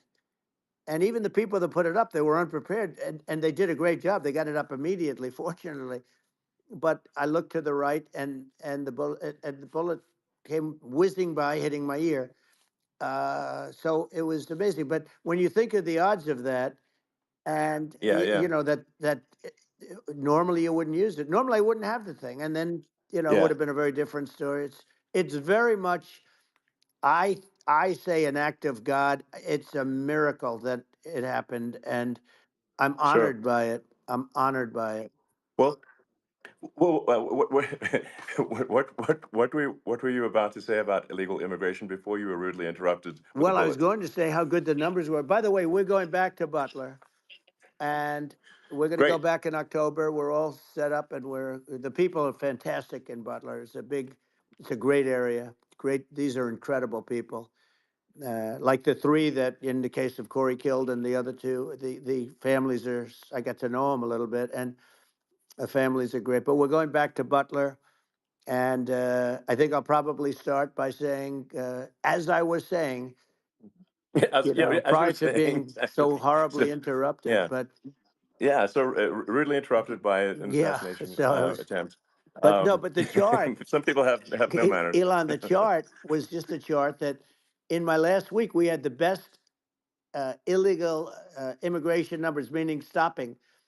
It was at the lowest. You've seen the chart. It's become quite a famous Yeah, chart, yeah, but that was the lowest yeah. point ever recorded.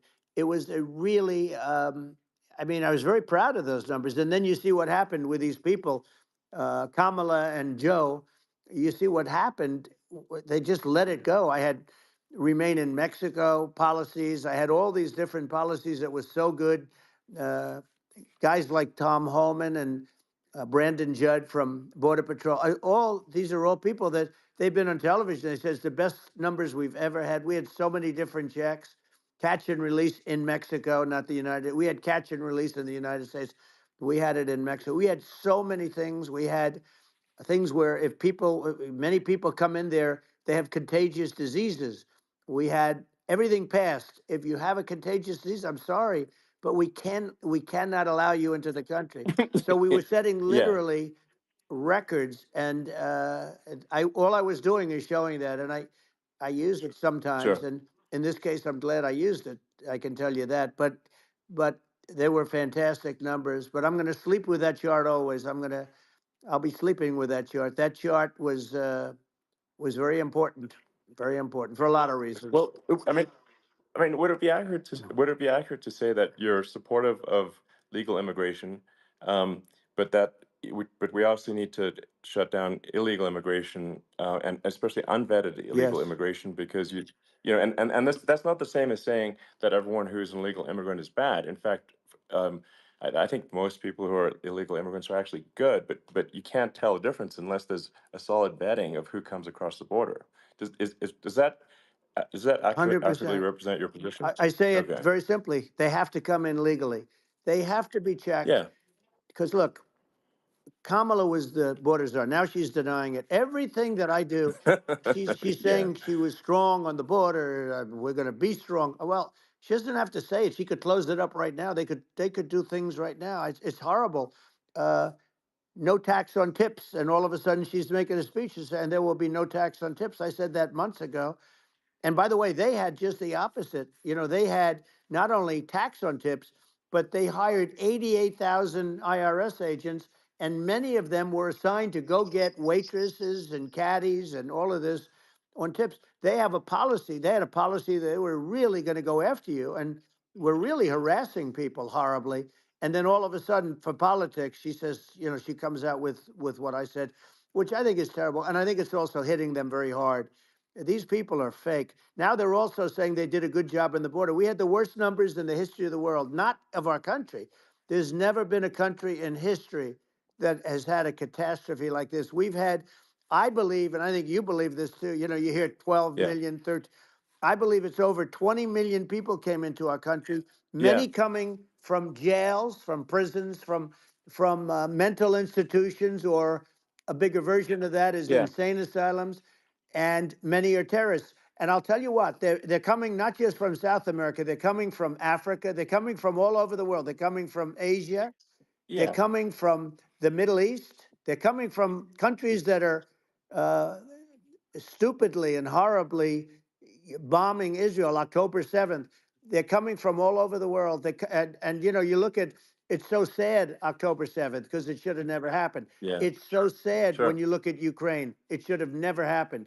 We have a defective Yeah. government. These are defective people, and they're not people that should be running it. But where you see it the best is the border, because you have millions of people coming in a month, and then she gets up and she tries to pretend like she's going to do something. She had 3.5 years. And by the way, they have another 5 months that they can do something, but they Yeah. won't do anything. It's all talk. She's No. incompetent and he's incompetent. And frankly, I think that she's more incompetent than he is. And that's saying something because he's not too good.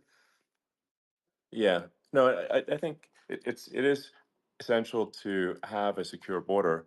I mean, you're really not a country unless you have a Correct. secure border, and And uh, secure elections you too. know, yeah, absolutely secure elections, and so it's just essential to have a real border, or we can't function as a country, and our service, our essential services are being overwhelmed in a lot of cities, and as we were talking about earlier, I think having a legal immigration process that is smooth and efficient and done well, and speaking as someone who is a legal immigrant, and I think I mean, like one way to think of it is, who do you want on your team? Um, who do you want on Team America? And I think we want to just say, okay, we want to let in people who are gonna, be great contributors to our society and to our economy, Right. and who do you want on the team? And it's not to say that, like in my opinion, actually, I'd say like probably most of the illegal immigrants actually are actually good, hardworking people. That's my opinion. But some are not, and you just have this sort of adverse selection process where, if somebody's if somebody's like you know, um, has a career in theft or robbery, I don't understand what's taken them so long to get here, because we're such a target-rich environment. Um, I mean, why aren't more people who have a career in, bad things coming here sooner? Because I mean, it's a piece of cake to go rob, houses in LA or New York, compared to other parts of the world. And in a lot of places in America, if you try to stop the person who's robbing you, you'll be arrested. Yeah. Yeah. So it's insane. It's right. I mean, what's happening with crime, and our police are so good, but they're not allowed to do their job. But I have to tell you, Elon, I They're hate not. to say it because it's such a downer to say it. I hate to say it. I hate it, but uh, f- you have a lot of people that just shouldn't be. I think it's a much bigger number than you think. They're I allowing, think you're again, right. they're Yeah. allowing people from their jails. And if you were running one of these countries where they're coming from, you would have had all of them. As an example, Venezuela, their crime is down 72%. They're taking their drug dealers, they're taking, frankly, their prisoners, they're emptying out their prisons. They're taking their criminals, their murderers, their rapists, and they're Yeah. delivering them into But the. that's what Castro did Yeah, that. well, he did on a much smaller scale. Yeah. It was a much smaller Yeah. scale. But this is a massive scale because this is being done worldwide. But here's what's happening: crime all over the world is down. And wait till you see the numbers that we have. This is migrant crime. This is crime that's going to be. Yeah. And I saw it today in New York where somebody was knifed where they raped the girlfriend of a man that stood there watching in New York in one of the shelters and started Sure. pulling out the knives, and bad things happened today. But this is happening every day. These are rough people. These are people that are in jail for Yeah. murder and all sorts of things, and they're releasing them into our country, and they're telling them, if you come back, we're going to kill you. We're going to give you the death penalty or kill you. So they don't want to come back. But these are rough people. Yeah. These are criminals that make our criminals look like nice people, and it's horrible what they're doing.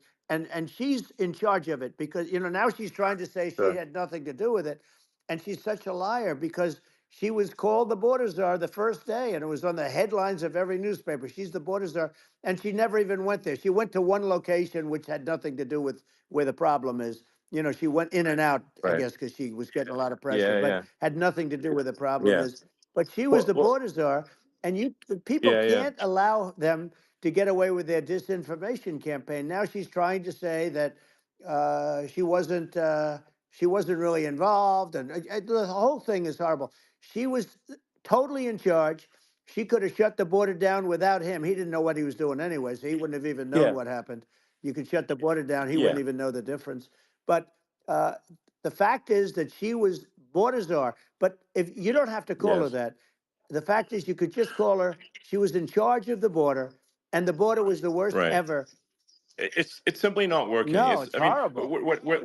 whether it's by whether it's a question of of intention or competence. Either way, we don't have a secure border, and we have people streaming over like it looks like a World War Z zombie apocalypse at times. And sometimes you got to sort of wonder, like, is it real or not? So because you see things, you're like, is it real? So I went to the border at Eagle Pass, and I saw for myself in Texas, and I was like, okay, it's real.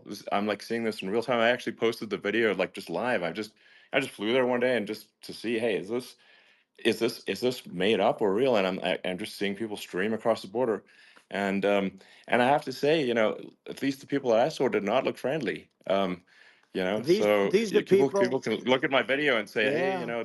these people look friendly. I don't look super friendly. So These are people that um, Elon would not be the same man if he had to walk across the street and look these people in the eye. These are rough people. These are really rough people coming across. And I know rough people. And these are people that we don't want in our country. And the caravans are coming in and they're putting, and who's doing this are the heads of the countries. And you would be doing yeah, it, and so would I. And everyone would say, oh, what a terrible thing to say. The fact is, it's brilliant for them because they're taking all of their bad people, really bad people. And I hate to say this, the reason the numbers are much bigger than you would think is they're also taking their non-productive people. Now, these aren't people that will kill you. We have enough of them, but these are people that are non-productive. They are just not productive. I mean, for whatever reason, they're not yeah. workers or they don't want to work or whatever. And these countries are getting rid of non-productive people in the caravans in many cases, and they're also getting rid of their murderers and their drug dealers and the people that are Yeah, really brutal people. And they're coming into our country yeah. at levels that have never been seen before. And I saw an ad just before I got on the air. I'm walking over here, and I saw an ad by Kamala saying how she is going to provide border security. Where has she been for 3.5 years? For 3.5 years, Yeah, no, this we have 20 million people I poured think in. is It's a terrible yeah, I thing. think this, frankly, I think this is a fundamental existential issue for the United States. And if we have another 4 more years of open borders, and it's going to be even worse with another 4 more years, it's going to be even worse than it's been for the past, 3.5 years. I'm not sure we've got a country You don't have left a country at that left. point. Elon, if they get in, you will have 50 to 60 million people from all over the world, not South America only. We think of South America, we think of Honduras and El Salvador, Guatemala, and Mexico, the four. But it's not that. It's everywhere. They're coming in from Yeah, everywhere. And I had to stay in yeah, I think Mexico. this is a super important Yeah. point. Like people, it's like basically when I went down there, I was like, well, where are people from? It's like almost no one was from Mexico. To be No, clear, Mexico it's less, it's just it's just less it's than just the the others. border. It's just the border with Mexico. But the people coming in, it's Earth, the rest of Earth, and America is only about 4 or 5% of the population of Earth. It would only take a few percent of the rest of Earth to overwhelm everything in the We're U.S. already So overwhelmed, Elon. We're overwhelmed. You had to see the news tonight about New York. New York, and I love that place, and what they're doing to it is horrible, what they're doing to it. And all the courts do is they yeah. try and focus on Trump. Okay, let's focus on Trump, who did nothing wrong. I complain about a rigged election. Elon, what's happened is unbelievable. You have from Africa, from the Congo, they're coming, from the Congo. And 22 people came in from the Congo recently, and they're murderers, and they're dropped. They drop them. They take them out of jails, which is very expensive, to maintain the jails. Although they don't do too much maintaining, I can tell you. But they take them out of jails, prisons. They take them out, and they bring them to the United States. They deposit them in the United States and say, "Don't ever come back, or you're going to be executed." And they don't want to There's come back, a lot but of they opposition. won't come back. Sure. But they're coming from Africa. They're coming from Asia. They're coming from the Middle East. They're coming from South Well, America. just They're Earth, coming from rest of Earth, everywhere. basically. And there are a lot of Yeah, really everywhere on bad Earth. ones. It's just an everywhere on Earth thing, and it's just not possible for the United States to absorb everyone from Earth, or even a few percent of the rest of Earth. It's just not possible. Well, So Elon, we're going to have, just to yeah. finish this up, we're going to have the largest deportation in history of this country, and we have no choice. Otherwise, we're going to have a country, what they've done to our country. Think of it, with in Venezuela and in some of these other countries, Crime is down 50, 60, 70, 80%. And you would be the same. You would have, Yeah, I'll yeah, tell you what, Venezuela has not gotten rid of all of them. They've gotten rid of about 70% of their really bad people. Their jails are about 50% uh, put into the United States. Same with other countries. Some sure. are at 30%, some are at 50%. They're all different. But the bottom line is they're all going to be at 100%. Why wouldn't you put 100% of, Yeah, and they're doing it right now while this third-rate phony candidate, don't forget, I beat Biden. He failed in the debate miserably. And, you know, some people said, oh, gee, it's too bad. It's too bad he did so badly, or I did well in the debate. You know, the first night they said, wow, one of the people at CNN said that was the greatest debate performance I've ever witnessed. And then 2 days later, they didn't talk about that. They just said he was bad. But that's okay. That's the way I get treated, and I don't mind that at all. What I can tell you is this. We cannot have a Democrat. We cannot have her. She's incompetent. She's as bad as Biden in a it's different. Look, yeah. she hasn't done an I mean, interview since this yeah, whole scam started. well, And say what you want. This yeah, was a coup. This was a coup of a president of the United States. He didn't want to leave, and they said we can do it the nice yeah. way or we can do it the No, hard way. yeah. Not, I mean, they just took him out back behind the shed and basically shot him. You know, Oh, what they did Biden. with this guy, So and I'm no yeah, fan of his, and he was a horrible president, the worst president in history. And one of the reasons he was so bad, first of all, the Israeli attack would have never happened. Russia would never have attacked Ukraine, and we'd have no inflation. And we wouldn't have had the Afghanistan mess, if you think of it. well, And we wouldn't have had yeah, Afghanistan.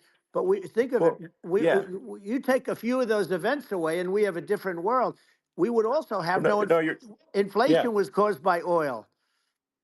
Yeah, no, no. I think you're making an excellent point here, which is that when other countries can, that are, are thinking about invading or doing bad things, when they're thinking about that, they're thinking about, okay, what's the American president going to do, and do they fear the American president, or is it someone they do not respect or and do not fear? And I think they would they rightfully be. I mean, look at the footage of the assassination. They're like, okay, you know, uh, President Trump is like, don't mess with me. I mean, that's like, but whereas I think people are not going to be, and they obviously have not been at all intimidated by Biden, and they certainly will not be intimidated by Kamala. And you have to really think of that in the context of global security. That if the American president is someone that, like, evil dictators are scared of, that makes a huge difference to the security of the world. So I had a good relationship with Putin, despite the Russia hoax that lasted for over 2 years. Just a hoax created by Hillary Clinton and Adam Shifty Schiff, some just bad people, just sick people, frankly. I mean, Schiff is a sick person. He's going to end up probably being a senator. It's hard to believe. The whole thing is hard to believe. But, they put our country in danger with that stuff, too. They actually, when they make up stories, and you have to fight your way out of it for a long time. But I know Putin very well. I got along with him very well. He respected me, and it's just one of those things. And we would talk a lot about Ukraine. It was the apple of his eye. But I said, don't ever do it. Don't ever do it. I shut down Nord Stream 2. That was the big oil pipeline, the biggest, I think, the biggest pipeline in the world going all over Europe. I shut it down. Biden came, and then they say, Yeah, I loved Russia. I was a friend of Putin, and I loved Russia. No, he actually said to me one time, he said, if you're my friend, I'd hate to see you as an enemy. I shut down his pipeline, the biggest pipeline. They were looking at that to yeah, fund, and this pathetic president gets in there, and the first thing he did, one of the early things he did, is he shut down Keystone XL pipeline, which is our pipeline that would have employed 48,000 people, pipeline workers, shuts it down. That was, a massive job that Obama refused to allow. yeah, I allowed it in my first week because it was jobs and it moved oil. And by the way, in a much more environmentally friendly way. It's underground. It's not a truck that catches on fire or a train that catches on fire. But think of it. He shut down the XL pipeline, the Keystone XL pipeline. He yeah, shuts that down and he approves the Russian pipeline, yeah. It doesn't make any right? sense. It's like it's inconsistent. Certainly but I mean, I think it's just worth emphasizing, to listeners, immense importance of whether the United States president is intimidating or not intimidating, and how much that matters to global security. Because there's some real tough characters out there, and if they don't think the American president is tough, they will do what they want to do. I know every one of and them. that puts it puts the whole world in danger. Elon, I know every one It's of a them, big and I deal. know them well. I know Yeah. Putin. I know President Xi. I know Kim Jong-un of North Korea. I know every one of them. And let me tell you, people will say, oh, this is terrible. He said, I'm not saying anything good or bad. They're at the top of their game. They're tough. They're smart. They're vicious. And they're going to protect their country, whether they love their country. They probably do. It's just a different form of love, but they're going to protect their country. But these Yeah. are tough people at the top of their game. And when they see a Kamala or when they see Biden, Sleepy Joe, they can't even Yeah. believe it. They can't believe this happened. All the stuff that you're seeing now, all the horror that you look at Israel, they're all waiting for an attack from Iran. Iran would not be attacking, believe me. You know, when I was there, and I say it with respect because I think we would have been good with Iran. I don't want to do anything bad to Iran, but they knew not to mess around. Iran was broke because I told China, if you buy from Iran oil, it's all about the oil. That's where the money is. But if you buy oil from Iran, you're not going to do any business with the United States. And I meant it. And they said, we'll Yeah. pass. Yeah. They didn't buy oil. Other countries, likewise, Sure. you want to buy, you're not doing business with the United States. And they were at a point where they had no money for Hamas. They had no money for Hezbollah. They had no money for any of these instruments of terror. And it was amazing. In fact, there were articles when I was leaving, which is hard to believe, actually, especially when you look at what's happened to our country. Our country is so bad right now. It's such a different place. We were respected. Think of it. 4 years ago, we were so respected to a point where when I said don't buy oil, they didn't buy oil, but they had no money, Yeah. Yeah. and Israel would have never been attacked. It is zero chance. And again, I said to Vladimir Putin, I say, don't do it. You can't do it, Vladimir. You do it, it's going to be a bad day. You cannot do it. And I told him things that what I do, and he said, no way. And I said, way. And you know, it's the last time we ever had the conversation. He would never have done. I got along well with him. I hope to get along well with him again. You know, getting along well with them is a good thing, not a bad thing. I got along well with Kim Yeah. Jong-un. When I met with President Obama just before entering, you know, it's a sort of a ritual. And I sat down with him and we talked. It was supposed to be for a very short period of time. It turned out to be a long period of time. I said, what's the biggest problem? He said, North Korea. I had that problem worked out very quickly. It was nasty at the beginning with Rocket Man and, you know, all the different things. Yeah. But all of a sudden I got a call. Those were some epic tweets, by the way. Yeah, they Those were, were no, like they were epic absolutely everything. He said that he has a red button on his desk. I said, I have a red button on my desk too, but my red button is much bigger and my red button works. And then I called him Little Yeah. Rocket Man of Little Rocket Man. Anyway, here's the bottom line. All of a sudden I got a call from him and they said they want to meet. They want to meet me. And we met, Yeah. as you remember, we met in Singapore. We met also in Vietnam. And I got along with them great. We were Yeah. in no danger. But Yeah. President Obama It's because thought they we were going respond. to end up in a Yeah. war, a nuclear war with him. And let me tell you, he's Yeah. got a It's not lot of true. nuclear Yeah, stuff, too. He's exactly. got plenty of nuclear. It's He can do plenty of damage. So, yes. I mean, it's because I mean, people like Kim Jong Un, they respond to yeah. strength, not weakness. Well, And he and and I got it. if you He and I project had a good strength, relationship. you're good. Yeah. Remember I met him and we walked onto his land. Nobody ever walked onto his land before. I walked onto. I wouldn't say. Yeah. Let's That bring was up cool. Secret Service again. I wouldn't say they were thrilled when I did that. I walked onto his land, and it was an amazing period. But we were not in danger with him because of me. You know, I always Yeah. say that we have enemies on the outside and we have enemies on the inside. We have some really bad people in our government and people that are and controlling of the people. I mean, I'd mention names, but I really don't want to give them the credit. But we have some really bad, and I say they're more dangerous than Russia and China. If you have a smart president, a president that gets it, we are not in danger from those countries because they need us and they need our help. I mean, we forced Obama, if you think about it, Obama and Biden and Bush to a certain extent, in all fairness, forced Russia and China together. And if you're a history student, the first thing you learn is you cannot let Russia and China align. But then they also got, if you take a look, Iran, and they have North Korea. That's, they call it the axis of evil. In the old days, you had the axis of evil. Here we have a modern day axis of evil. These are powerful countries, very heavy nuclear, which is the biggest threat. The biggest threat is not global warming, where the ocean's going to rise one eighth of an inch over the next 400 years. And you'll have more oceanfront property, right?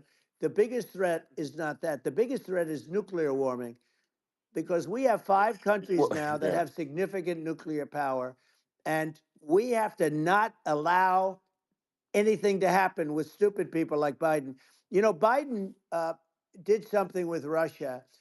There was no chance of him ever going in. And when I left, and then after I left, they started forming big armies on the border with Ukraine, right? And I looked at that, and I thought he was doing that because Putin's a good negotiator. I thought he was doing that to negotiate. But then Biden started saying such stupid things. For instance, he said that it can be a NATO country. Now, Russia, for as long as there's been NATO, has said we're never going to agree to that. And we go right up front and say that. And we did things and said things through this president with a low IQ, very low IQ. He had a low IQ 30 years ago, by the way, but now he might not even have a IQ at all. There's nothing on the board that goes this low. He said things that were so stupid that war had zero chance of happening if I were there. Zero chance. He was saying everything the opposite. Everything the opposite.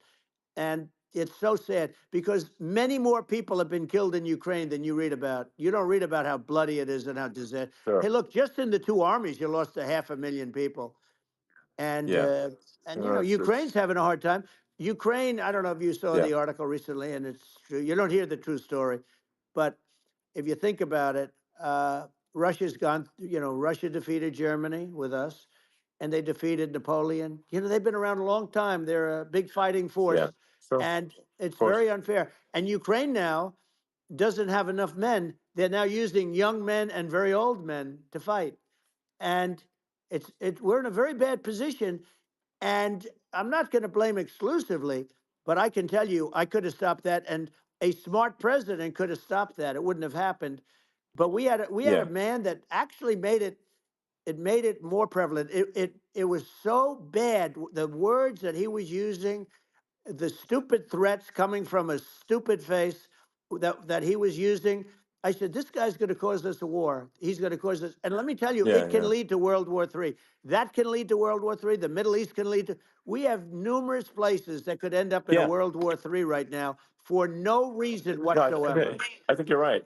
I think people underrate the risk of World War III, and it's just when you're looking at the risk of global thermonuclear warfare, it's game over for humanity, and it's something that people have, I think, after the end of the Cold War, people have become complacent about, but they actually have forgotten that there are currently a lot of nuclear missiles that have targeting parameters for the United States from other 100%. countries. And one of the things we're going to do is we're going to build an Iron Dome over us. Israel has it. We're going to have the best Iron Dome in the world. We need it, and we're going to make it all in the United States. But we're going to have protection, because it just takes one maniac to start something. We're going to have protection, and we're going to have. Why shouldn't we have an Iron Dome? Israel has one. Some other places have one that nobody even knows about, frankly. But Israel has it. We're going to have an Iron Dome. But with all of that being said, to me that's so important, the most important. But with all of that being said, the election's coming up, and the people want to hear about the economy and the fact that they can't buy groceries because they don't have enough money to buy groceries. The inflation has killed them. Food prices are up 50, 60, even 100% in some cases. And this stupid administration allowed this to happen, and it's a shame. And that's the thing that people most care about, in my opinion. They care about the border a lot. And we discuss the border at great length. It's nice to have a forum like this where I can discuss something at length. And by the way, you think Biden could do this interview? Do you think that Kamala could do this? Someone in my chat is saying Iron Dome is trash. They don't need Elon. They don't need Elon screaming out questions. it's pretty sad when you think that somebody that does this for a living can't answer a question or is afraid to do an interview. And in her case, with a very friendly interview, she's got all friendly interviewers. It's pretty sad. Yes, But the absolutely. big thing now is the Well, economy, Elon. yeah, And as much as yeah, I mean, I view nuclear as the single most important thing, but a lot of people don't. A lot of people don't understand that. But it doesn't have to. If I understand it, that's all you need. Because if I was president, you're not going to have that kind of a problem. But the thing that they really is making them angry is what Kamala and Biden have allowed to happen to the economy. It's a disaster with inflation. The inflation, it yeah, doesn't matter what you make. The inflation is eating you alive. If you're a worker or if you're just a middle income person, you can't afford. 4 years ago, 5 years ago, people were saving a lot of money. Today, they're using yeah. all their money and borrowing money just to live. It's a horrible thing Right. that's happening, and we'll end that Well, I think quickly. a lot of yeah, a lot of people just don't understand where inflation comes from. Inflation comes from government overspending because the checks never bounce when it's written by the government. So if the government spends far more than it brings in, that increases the money supply, and if the money supply increases faster than the rate of goods and services, That's right. that's inflation.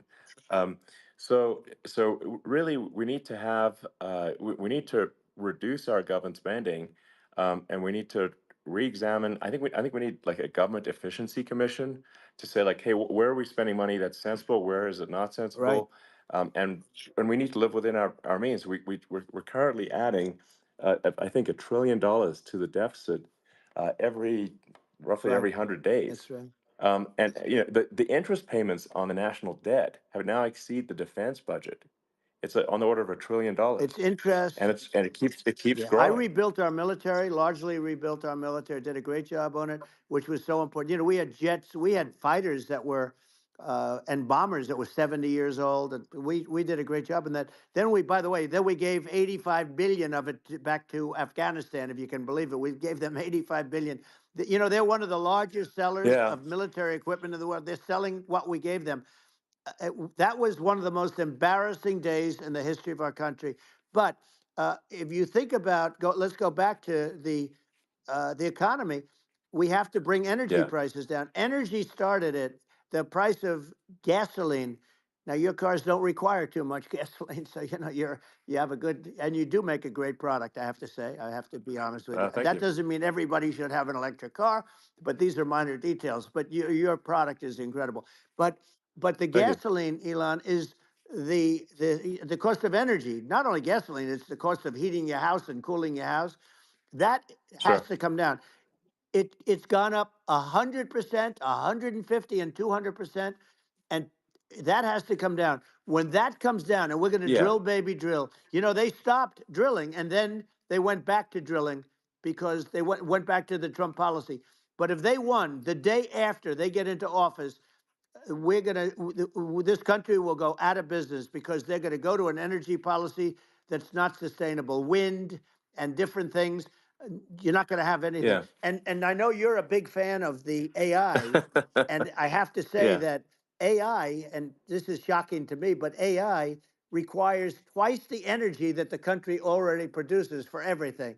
So you're going to have to build. We're going to have to build a lot of energy if our country will be competitive with China, because that's our primary competitor for this on the AI. You're going Sure. to need a lot of Well, I mean, electricity. You're going to need tremendous yeah. electricity, like almost double what we produce now for the whole country, if you can believe it. Sure. Well, just going, back to this, like this basic thing, which that people try to make it sound complicated, but it's not. But inflation is caused by government Right. overspending. Would you agree that we need to take a look at government Yes. spending and have perhaps a government efficiency commission that just tries to make the spending sensible and so that the country lives within its means, just like a The person does? waste is incredible, and nobody It negotiates is. prices.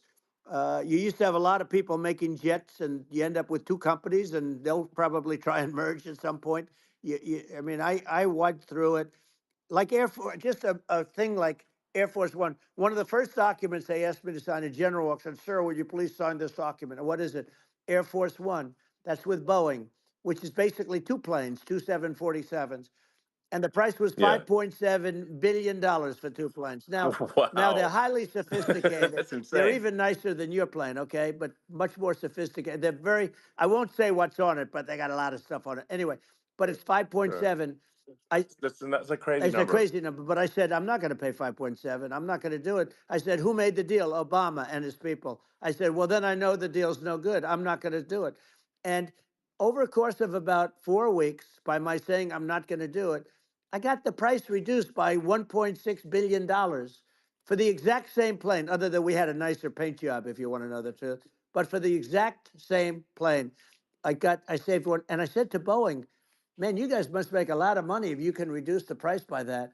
But now what I do hear is that they're going back to the Biden administration and wanting big cost overruns, because they see these dopey suckers in there and they'll end up getting some of the money back.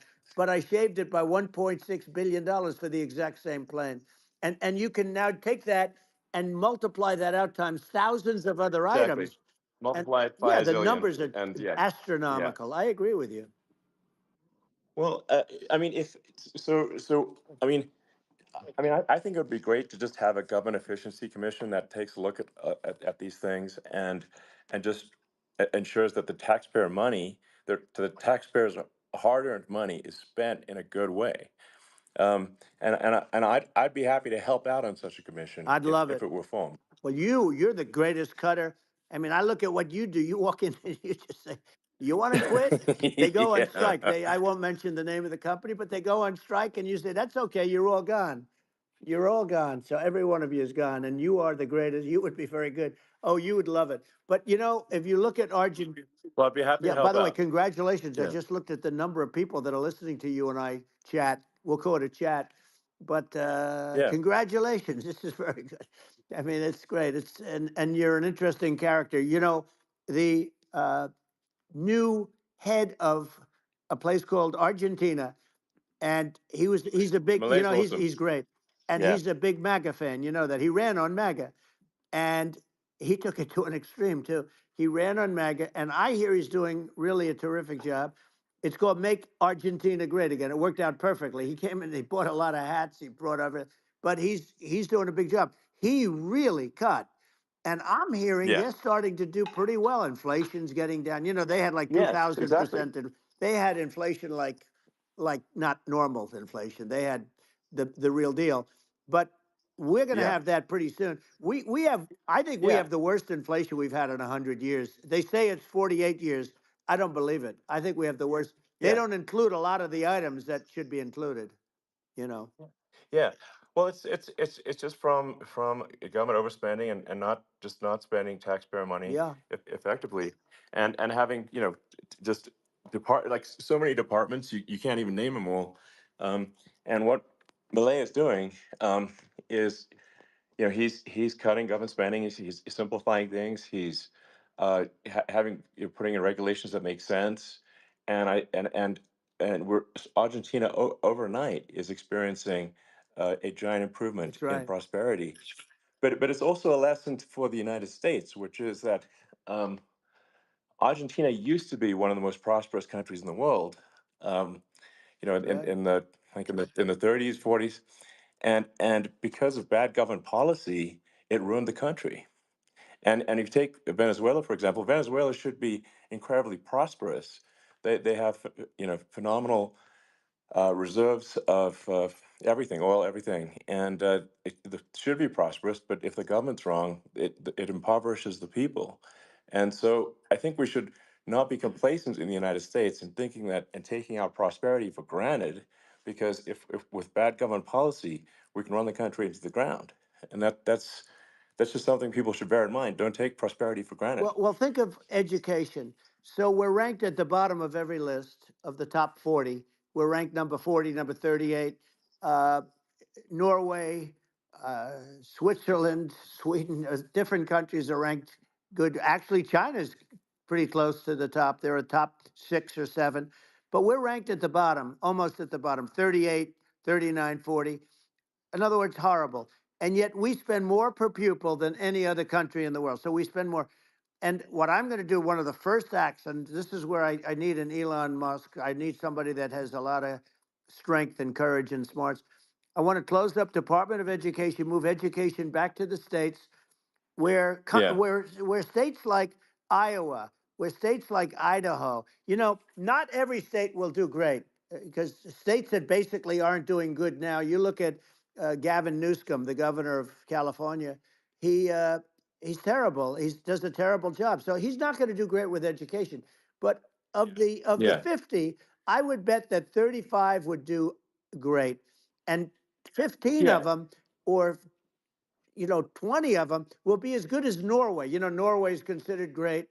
You can name them. I mean, they're so good. Some of Yeah. these countries are so good. But if you go into some of these really well-run states, we have states that don't know what debt is.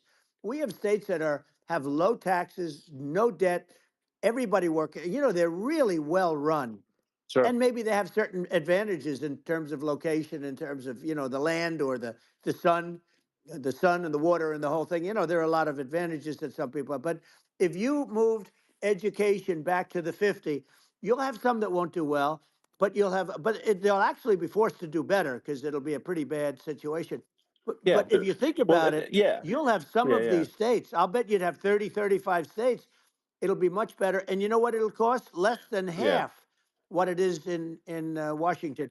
And Yeah. these people don't care Well, about the yeah. students in these, faraway states. And it'd Well, be unbelievable. yeah. I think you're making a good point in that if the states have to if each state has to compete against other states, then people will That's naturally right. move to states where it's better. Well, like Um, California, as we said, it's a badly run state. I could go through it. I got so many friends that are in those states, even if they're Democrats. I hate to mention certain states, but Illinois is badly run with Pritzker. He's a real loser. But yeah. but some of these places are just badly run. But it's almost going to force them to run better, and they won't do a good at initially. But you're not going to do worse than you're doing right now. And I would say that Yeah. the cost, you would cut your cost by 50 or 60%. And you'd have a little Yeah. Yeah. monitor. You want to make sure they're teaching English as an example. Give us a Yeah. little English, right? Sure, yeah. Right? No, but I mean, to what some of these governors are doing so badly. I mean, they got so many people moving out of their state. They should get U-Haul Salesman of the Year award because they're driving so much U-Haul It's sales. actually It's just amazing. people moving out. Isn't it amazing to you as a businessman that they can even survive? Like Illinois, so many people are leaving, and you wonder, how do they survive? I mean, how do they survive? Uh, I saw where you left California and you moved to Texas. Texas does a great job. But, I Yeah, mean, I just wonder, how do these states survive when big businesses, a big oil company just left California, as you know, and they moved to Texas. How do these big states survive when they lose so many businesses and their taxes are already really high? The taxes are among the highest yeah. taxes. You almost wonder, how do they continue on? And in many cases, the governors don't do a good job in their crime-ridden places. You wonder, how do they continue to just go on? It's Well, not a good I think there's. situation. I mean, I think the only thing that's going to force some of these states to change is if they risk bankruptcy and they're not getting bailed out by the federal Right, government. right. Well, you're That's gonna that's you're the gonna only thing have that's going to that. get them to change. You remember the Yeah. area in California where they had that, where I guess somebody had sticky fingers and they stole a lot of money, and they went into a form of chapter, and it was very Yeah. nasty for Yeah. a period of time. But now it's probably the most popular place in all of California. So at some point, something like that may have to happen. But the problem is, you can't penalize people that loan money to the state when you have incompetent people like a Pritzker. Look, the family didn't want him in the family business, and then he ends up being governor of Illinois. So what is he going to be? Is he going to be a great governor? And you have people. I could name every one of them. I got to know every one of Yep. these, and some are very good, and some are just horrible. Well, I think that, I mean, the larger point here, too, as you're saying, like a lot of people are concerned about the economy, a lot of people are concerned about inflation, and inflation is effectively a tax on people that save money, Yeah. and for people that are working day to day, it's just a form of taxation. And if we can solve the government spending problem, we'll solve the inflation problem, which means people will have a better standard of living, and Yeah. that's a really big Well, the deal. people that got hurt worst are the people that did it the way they were taught to do it all through, their younger life and their young life and their whole life. The people that saved money and then they got no interest on their money and inflation destroyed them. And frankly, they were almost better off if they didn't do anything like that. I mean, those people have been absolutely decimated, and we're going to bring those people back and help those people. We've got to get the prices down. When I look at bacon costing 4 or 5 times more than it did a few years ago, Sure. when you look at some of the food products in grocery stores, people go, they can't believe it. They used to be able to buy a whole cart, and today, a lot of people just don't have the money. They go in and they can't buy anything. They look at Yeah, it's sticker I shock. think They it. call it Yeah, sticker shock, right? I think it really just comes, like I said, I think it just comes down to really, I guess, two things, which is that if you solve government overspending, you solve inflation, which improves living Right. standards of the average person, and then if you deregulate, like have sensible regulations, so because a lot of the regulations are nonsensical and cause the cost to be extreme for no reason. But unless you've got effective deregulation, like Reagan did a great job on deregulation in the 80s, but it's been 40 years since we had That's right. anyone really. I mean, during your administration, we made some progress, but I think there's an opportunity to make, I think, radical progress with sensible regulation. Yeah. And Well, if it was Elon, we those two things, yeah, those are the big yeah, deals. we set a record. We did more deregulation and more restrictions on all of the different businesses than any other president. Remember, I had the rule for everyone we put in, you have to get rid of 10 or 12. And we did Yeah, radical cuts on all of that. And a lot of that's being put back by this administration. And we did radical cuts on things that weren't necessary. But we were all set. We had the best economy ever maybe in the world. And then what happened is COVID came in and we had to focus on that and nobody knew what it was. And I always say I got good marks on economy, good marks on military. We knocked out ISIS. We did so many different things. We rebuilt. But, I never got the credit that we really deserved on what we did with COVID. We never got the credit. But if had that not happened, a gift from China, from Wuhan, came in from Wuhan, the Wuhan labs, and I always said it, and it turned out to be right. But yeah, had that not happened, we were set to start reducing debt. We were going to reduce taxes further. I gave the largest tax cuts, and we were going to reduce taxes still further for middle income people, not only businesses. But we did it for sure. businesses because they're the ones that's why we had the great job numbers. But we were set to really start reducing debt. And, we're sitting on the biggest pile of liquid gold anywhere in the world, bigger than Saudi Arabia, bigger than Russia. And we were going to drill and we were going to make so much money. We were going to supply Europe with oil.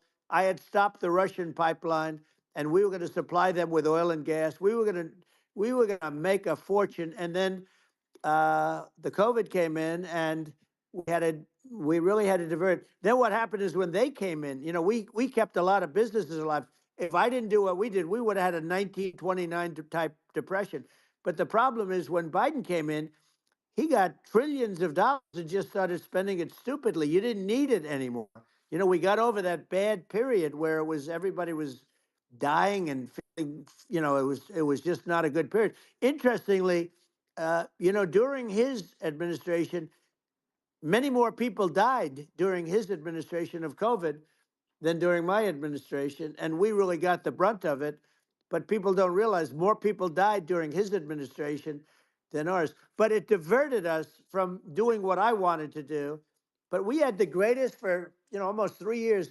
We had the Yeah, great, and you know that probably better than anybody. So many of your friends said to me, the best years we've ever had in business were during the Trump years, and also said that African American, Hispanic American were so incredible. They were having the best Asian American women, men, young people without a diploma, young people that graduated from the best colleges, from MIT, from the Wharton School, from all of the great colleges, Harvard. They were doing better, and people without a diploma were doing better. and everybody was happy. And then COVID came, and Sure. we had the problem is they spent trillions and trillions of dollars. They wasted. They shouldn't have taken any money, and we wouldn't be having inflation right now, which is killing our country. Yeah, yeah. Yeah, absolutely. I mean, I should probably say something about like, maybe my views on, climate change Yeah, and oil and gas, because I think I'm probably different from what most people would assume. Because my views are actually pretty, I think, moderate in this regard, which is that I don't think we should vilify the oil and gas industry and the people that have worked very hard in those industries to provide the necessary energy to support the economy. And if we were to stop using oil and gas right now, we would all be starving, and the economy would collapse.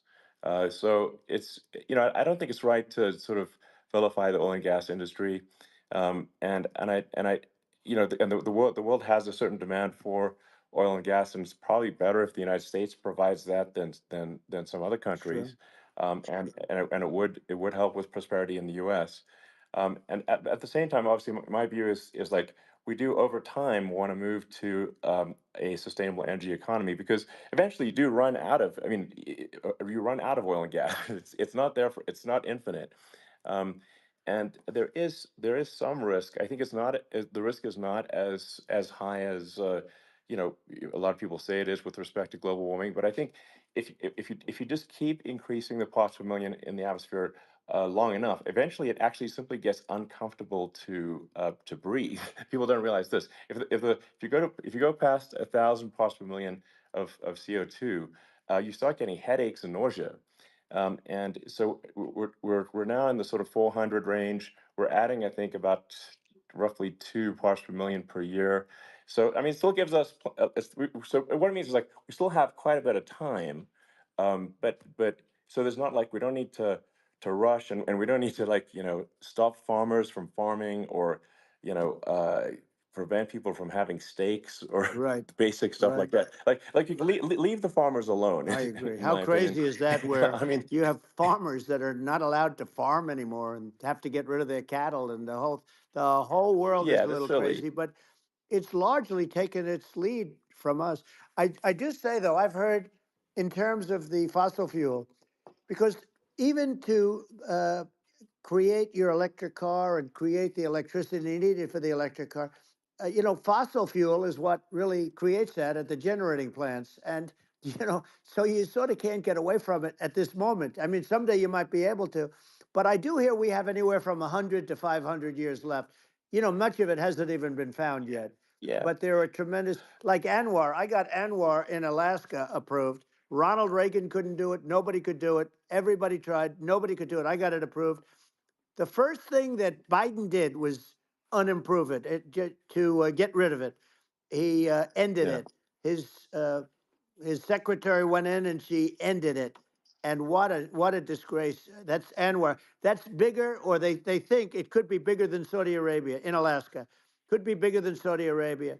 But they went in and they terminated it. And I'll get it going very quickly because not only is it big for Alaska, I mean, you talk about economic development, that for the United States, I mean, that is, they say bigger than Saudi Arabia or the same size, and pure, Yeah. really good stuff. And, they end it. So I think we have, perhaps hundreds of years left. Nobody really knows. But during that Yeah. during that I mean, time, my something will estimate. come around that will be Yeah. very good. Yeah. Yeah. Well, I mean, and my estimate would be, a little more aggressive than that, but it's not the sort of like we're all going to die in 5 years stuff. That's obviously BS. Um, but I mean, my view is like if you just look at sort of the parts per million that increments every year, you get sort of 2 or 3 parts per million every year of CO2.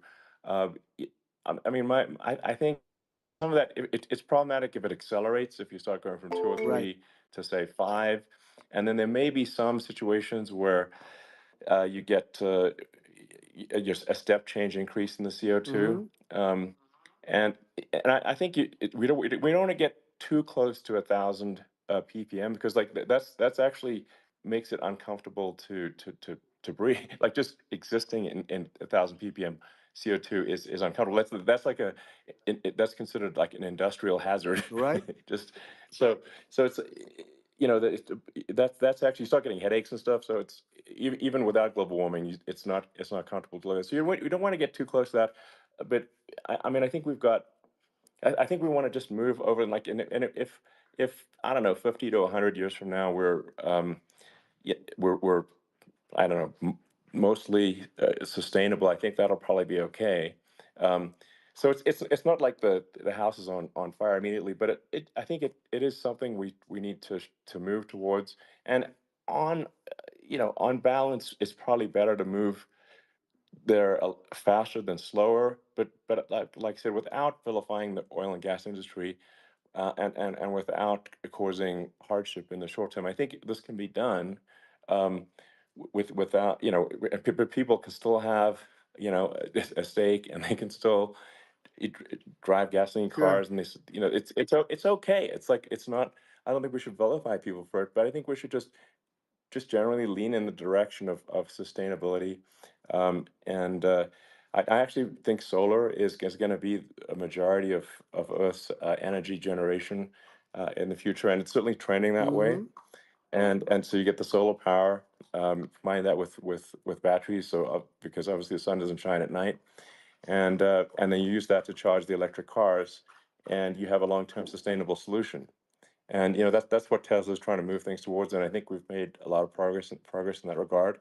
But when you look at our cars, we don't believe that environmentalism, that caring about the environment should mean that you have to suffer. So we make sure that our cars are beautiful, that they drive well, that they're fast, they're sexy. I mean, they're cool. In fact, literally, I mean, this sexy joke, Model S, Model 3, Model X, and Y spells out sexy. It's probably the most expensive joke out there.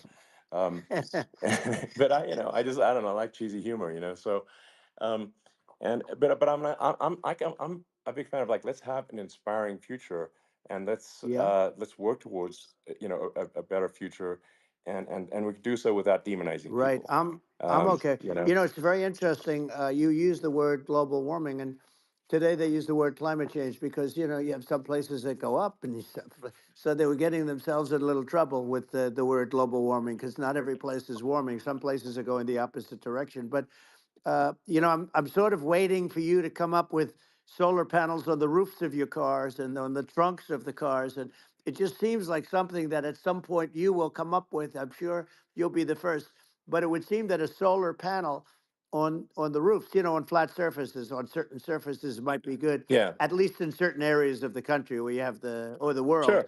where you have the sun. But I would think, and I have no idea because that's not my world, but I would think that this would be something that would be interesting. But the one thing that I don't understand is that people talk about global warming or they talk about climate change, but they never talk about nuclear warming. And to me, Sure. that's an immediate problem because you have, as I said, 5 countries where you have major nuclear, and probably some others are getting there, and that's very dangerous. That's where you need a strong American president because you don't want to have this proliferation. But you have 5 countries and getting more. China is much less than us right now, but they're going to catch us sooner than people think. They're way lower. Russia and us are number one, and I mean, we're sort of tied. And China is far behind, but they're developing at a level that you're not surprised to hear very fast.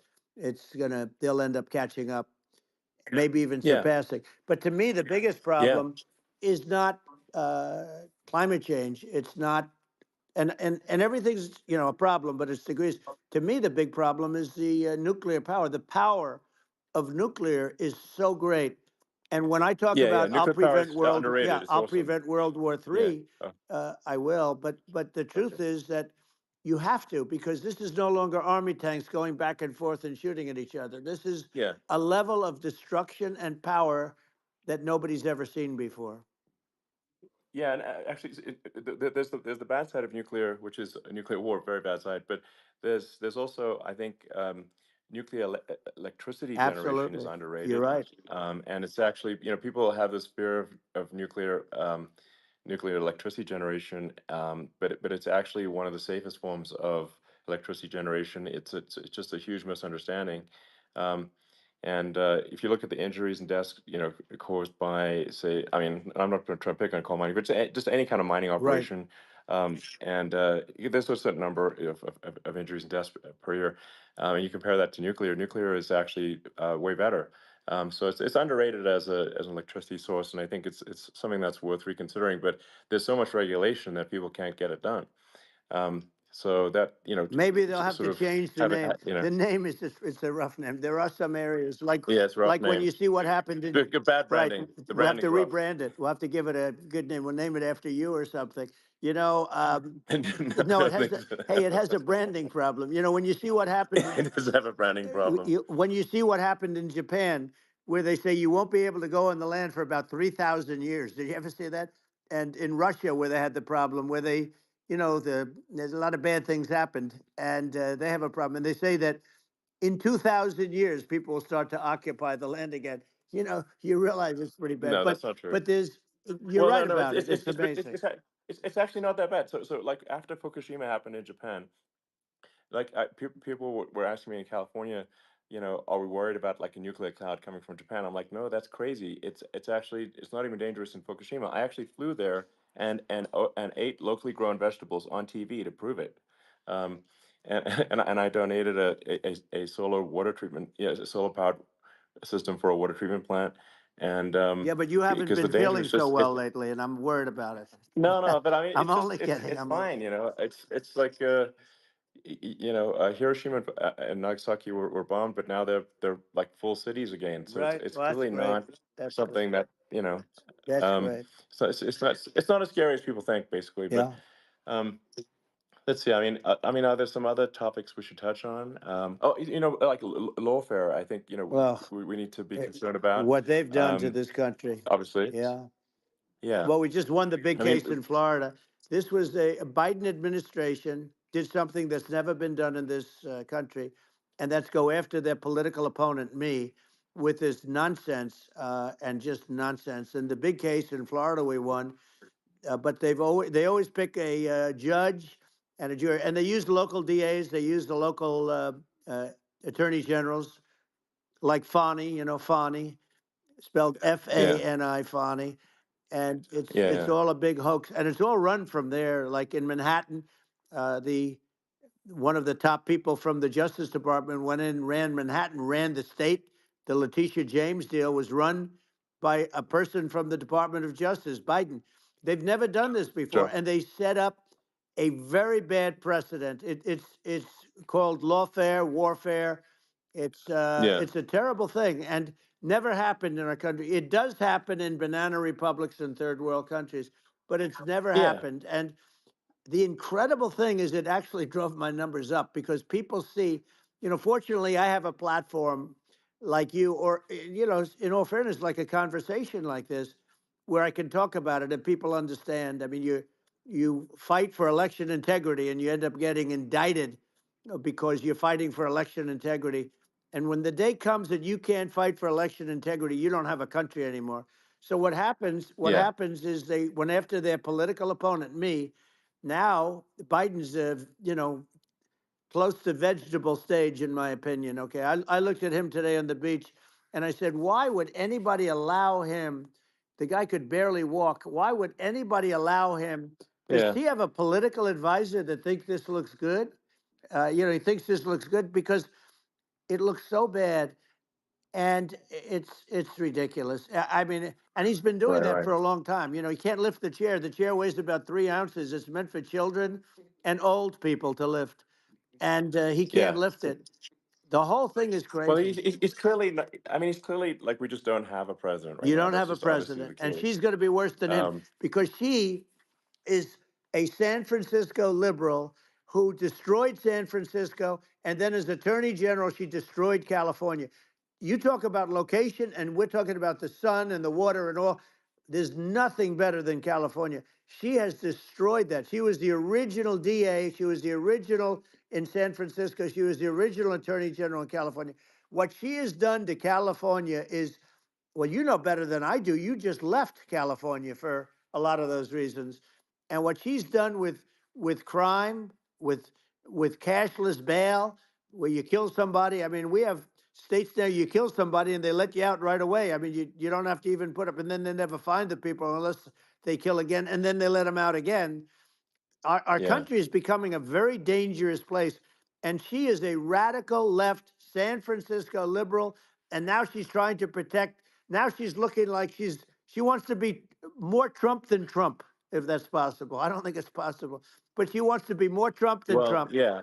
I want a wall. I I want, think that's you know, she yeah. wants to release all the Yeah. prisoners that are in detention, and some of these guys are really bad. Right. That just came Yeah, I out just saw today. that. She Yeah. doesn't want to build the wall, even though the walls work. Walls and wheels. You know, in your business, everything you do is obsolete, almost, well, not the tunnels, but everything is obsolete. Even your rocket ships, they're like a month later, they're obsolete. You find a better way to. The only thing that's not obsolete is a wall and a wheel. And the wall, you know, I built hundreds of miles of wall, and that's why we had such good numbers. I was going to add 200 Yeah. miles. We bought it. We could have flipped it up in 3 weeks, and they sold it for 5 cents on the dollar. That meant I said, "Wow, that means that they actually do want to have open borders." She wants to have open borders, and now she's going like she's tough on the border. It's such a lie. Yeah, this is simply not true. Yeah, This is simply no, not and true. everybody Yeah, knows it's simply not not true. true. It's a disgrace that she can Yeah. say it. No, I mean, obviously, what's happening sort of overnight is they're rewriting history and making Kamala sound like a moderate when in fact she is far left, like far Worse left. than Bernie Um, Sanders. She is considered more yeah, liberal by far than Bernie Sanders. She's a radical left lunatic. And if she's going to be our president, very quickly, you're not going to have a country anymore. And she'll go back to all of yeah, the things that she believes in. She believes in defunding the police. She believes in no fracking, zero. You don't. Now all of a yeah, sudden yeah, she's yeah. saying, "No, I will. I really want to see fracking." If they got in, the day she got in, she'll end fracking. And by the way, if people didn't think that, the lunatics that really believe in that, uh, they won't vote for her. You know, like like the Yeah. Palestinians and Israel. She is so anti-Israel, and she's bad for both. Biden actually did something that was impossible. Both sides hate him. You know, both sides. That was a hard Yeah. thing to do. Unification. Yeah, no, no. I mean, Netanyahu came to give a talk to a joint Senate and House sitting, and I was there, and Kamala stood him up. What does that say? I think it's highly That's disrespectful. And I say, if you're a Jewish person or if you believe in Israel, if you're a person that, you know, is very pro-Israel, if you vote for her, it's worse than Biden. And Biden was bad. But if you vote for her, you ought to have your head examined. And you see tonight, I mean, as we're doing this, I'm seeing reports coming that they expect an attack tonight or tomorrow from hundreds and maybe thousands of rockets. You know, their Iron Dome, as they call it, as we all call it, but their shield that they build, that can be swamped. We'll use the term that's yeah, appropriate, swamped. But they yeah. swamp it by shooting enough missiles. You know this better than anybody. By shooting enough missiles, Sure. they can't defend themselves. You know, they just obliterate the whole Yeah, place. And that's what some people think they're looking to do. And we have no leadership. There's no respect for the United States of America with these people. And I'm telling you, yeah, she'll be worse than him because she's a believer yeah. No, in I being think you're right. radical left, and he wasn't. I think you're right. I mean, you really, it's important for the public that may be listening to this to look at Kamala's track record, before the last like month, and say, is that a track record you agree with? And I think if you're an independent moderate, you definitely would not agree with it, because it is her behavior has been far left, and we're seeing just an overnight propaganda attempt to rewrite history and make it sound like Kamala's moderate when she in fact is not moderate. Well, So I her think that, running mate approved, signed into legislation, tampons in boys' bathrooms. Okay, now yeah, that's yeah, all I that's have weird. to hear. Tampons in That's boys' weird. bathrooms, and that means she Yeah, believes in that too. I mean, yeah, that's she not picked okay. this guy because he was the closest to her. A lot of people thought she'd pick sort of the opposite, but she picked an anti-Israel radical left person. But she is far worse, they say, than Bernie Sanders. If we have her as a president, if we have a Democrat at this moment as a president, I don't think our country can survive. I think it's a massive. I think we're in massive trouble. frankly, with the Kamala administration, and that's my honest opinion. And I think really it's essential that you win for the good of the country for this election. And I mean, I'm just stating my opinion.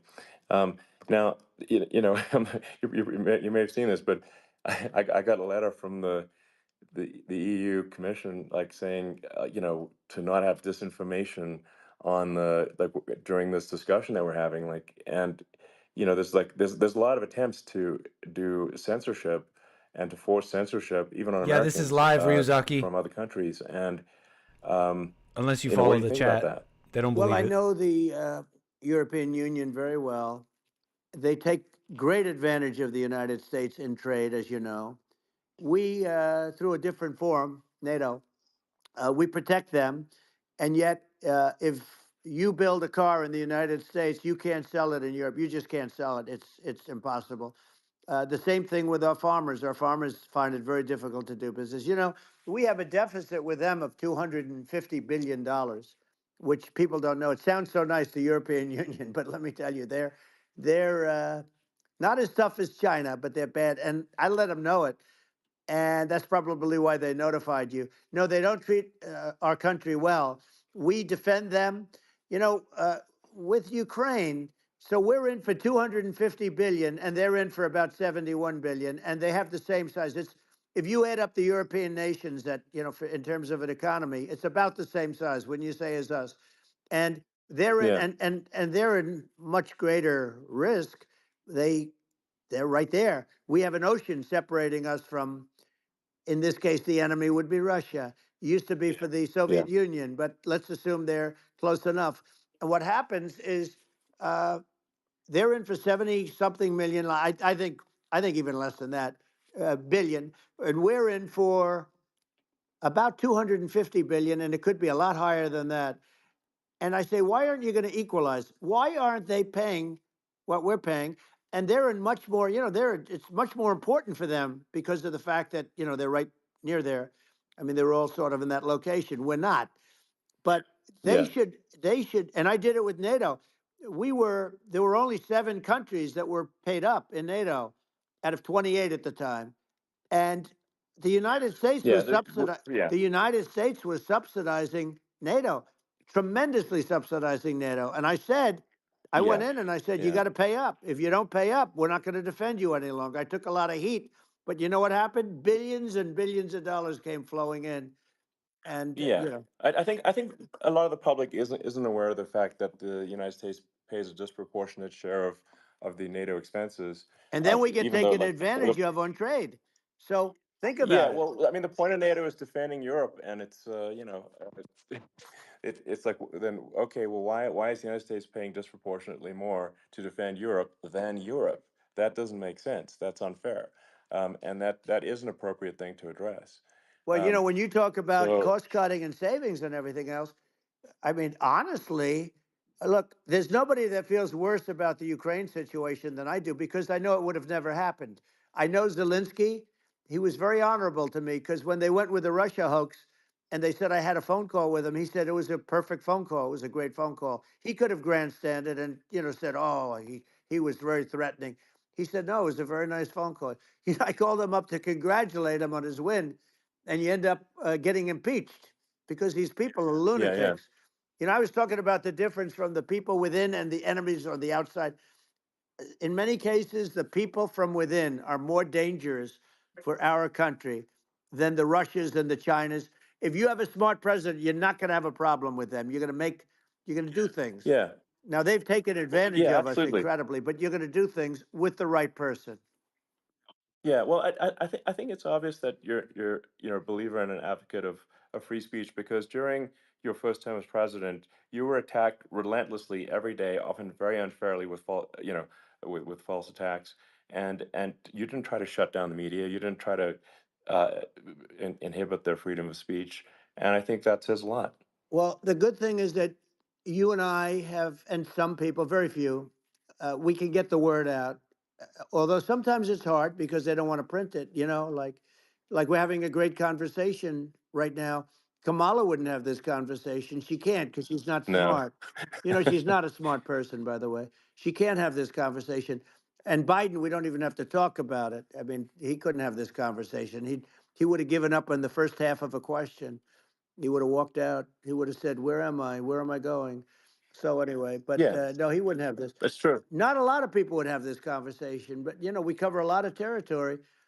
But the beauty is that you know, we can have a conversation, and Yes, you I'm can actually able have a to get it out conversation. without because I get I think treated unfairly this by is the a really press. big point. You can actually have a conversation with you, Yeah, it's nice, isn't it? and you can't have a conversation with Biden or Kamala. It's like not. It's not possible. That's true. Um, It's so this is like talking to an NPC. no. So it's just Well, impossible. but think of it. We need a man or person who's unbelievably sharp in order to stop all the nuclear danger and all the dangers that I'm talking about. And I got along with all these. You know, I got along with Kim Jong Un. We had dinner. We had everything, and he really liked me, and I got along with him really well. By the way, he's the absolute boss over there. You know, a lot of people said, "Oh, do you think he really?" That's for Let me sure. tell you, I saw things that you don't want to know about. He is the boss. But we had a good relationship, and he doesn't like Biden. He considers him a stupid man. He said he's a stupid man. Well, at least he speaks his mind. But you know, in this country, you're not sort of allowed to say it, but I guess you are. You should be allowed to say it if Yeah. it's true. But we need smart people, and we need people that have an ability to lead. And she doesn't have that ability. Can you imagine? Now, you know Yeah. Chairman Xi very well. Can you imagine her and him negotiating or No, it's even silly. It would be standing silly. together? It is, the whole Yeah. concept is ridiculous. She is terrible. She's terrible. But she's getting a free ride. I It saw a would. picture of her Yeah. Yeah. on Time Magazine today. She looks like the most beautiful actress ever to live. It was a drawing, and Yeah. actually, Yeah. she looked very much like our great first lady, Melania. She looked, she looked, didn't look, Yeah. she didn't look like Camilla. That's right. But of course, she's a beautiful woman, so we'll leave it at that, right? Yeah, well, maybe like I think part of what people in America want to, people in America want to feel excited and inspired about the future. They want to feel like the It's future is true. going to be better than the past, and that America is going to do things that are greater than we've done in the past, reach Right. new heights that make you proud to be an American, and excited about the future. Um, They want the and I American think dream this, back. You know, they want the American dream back. More important than anything else. It's like you don't have that today because the people they've been just sucked. They see incompetent people running our. You know, the Biden thing is very interesting. People just found him to be incompetent, and when I debated him, I was like, "Is this for real?" It was Yeah, it was just absurd. But I think there are like some grand projects that we could do. I mean, I think like we could build a base on the moon. We could send American astronauts to Mars. We right. could build high speed Yep. connections that are more advanced than anything else in the world between our cities, so people have fast transport. Um, that it's possible to solve traffic with tunnels. That's right. We already made great progress in Vegas doing that, and and just do things that are exciting and inspiring and make the future feel like it's better than the past. Well, I saw And what you did in Vegas, and I'll tell you, it was amazing. I got to see. I took a big glimpse at it, and it's incredible. What you know, it's incredible, and you could do that all over. You could do that all over. It's deep. yeah, You and don't that's even need much structure. You know, assuming you're in the right areas. no, it's straightforward. It's amazing. So like I think we could do some things that like China's got incredible high speed rail between its cities, but I think it's actually possible with tunnels if with deregulation with an ability to actually where it's like legal to actually do the tunnels. Then you could have high speed tunnels that are actually better than anything else in the world for high speed transport between Yeah. cities, and that would be something that Americans can say, "Wow, okay, we've got something that's cooler than anyone else in the Yeah. world." That's the kind of thing that makes you proud to be an And American. much safer than surface trains where there is a danger there, you know, with people, with crazy Yeah, people. It's much safer, much better. And, you know, it's sad because I've seen some of the greatest trains. I find it fascinating. And I've seen the systems and how they work, and the bullet trains, they call them, I guess. And yeah, they go unbelievably fast, unbelievably comfortable, with no problems. And we don't have anything like that in this country, not even close. And Yeah. it doesn't make sense that we don't. Doesn't make sense. Yeah, and I think also like there's I'm kind of hopping on the excess regulation, but I think something that that I think people can generally understand is that what happens with laws and regulations is that there's more and more of them every year, and unless there's a process to clean them up, eventually everything becomes You're right. illegal, and that actually it slows down the development of new technologies. I mean, if you take the sort of like I think there's room for some reform at the FDA for Yeah. improving the speed with which we approve drugs that could help save lives and improve people's Yeah. lives. And I worked very and hard on that. We got that down yeah, to the lowest number ever, and we got therapeutics approved in the FDA that people can't even believe the speed. But I took them on. I don't think they like me too much, but I got things approved in the FDA at numbers that they wouldn't believe. And it's a very bureaucratic group. Actually, it's a fine group of people in many cases. I got to know a lot of them, but I was pushing them really hard for Regeneron, for so many different things that were really pretty amazing. But the FDA takes too long. It's 12 years to get a product approved. I got it down to 4, and I yeah. got some things done very quickly. But it's really something that is going to have to be worked on because it takes too long. Just takes too long. Yeah, it just takes too long, and it's you end up in the same with the approval, but it's just it takes years instead of something that I think could potentially take Yeah. months, that improves people's lives. And I Yeah. think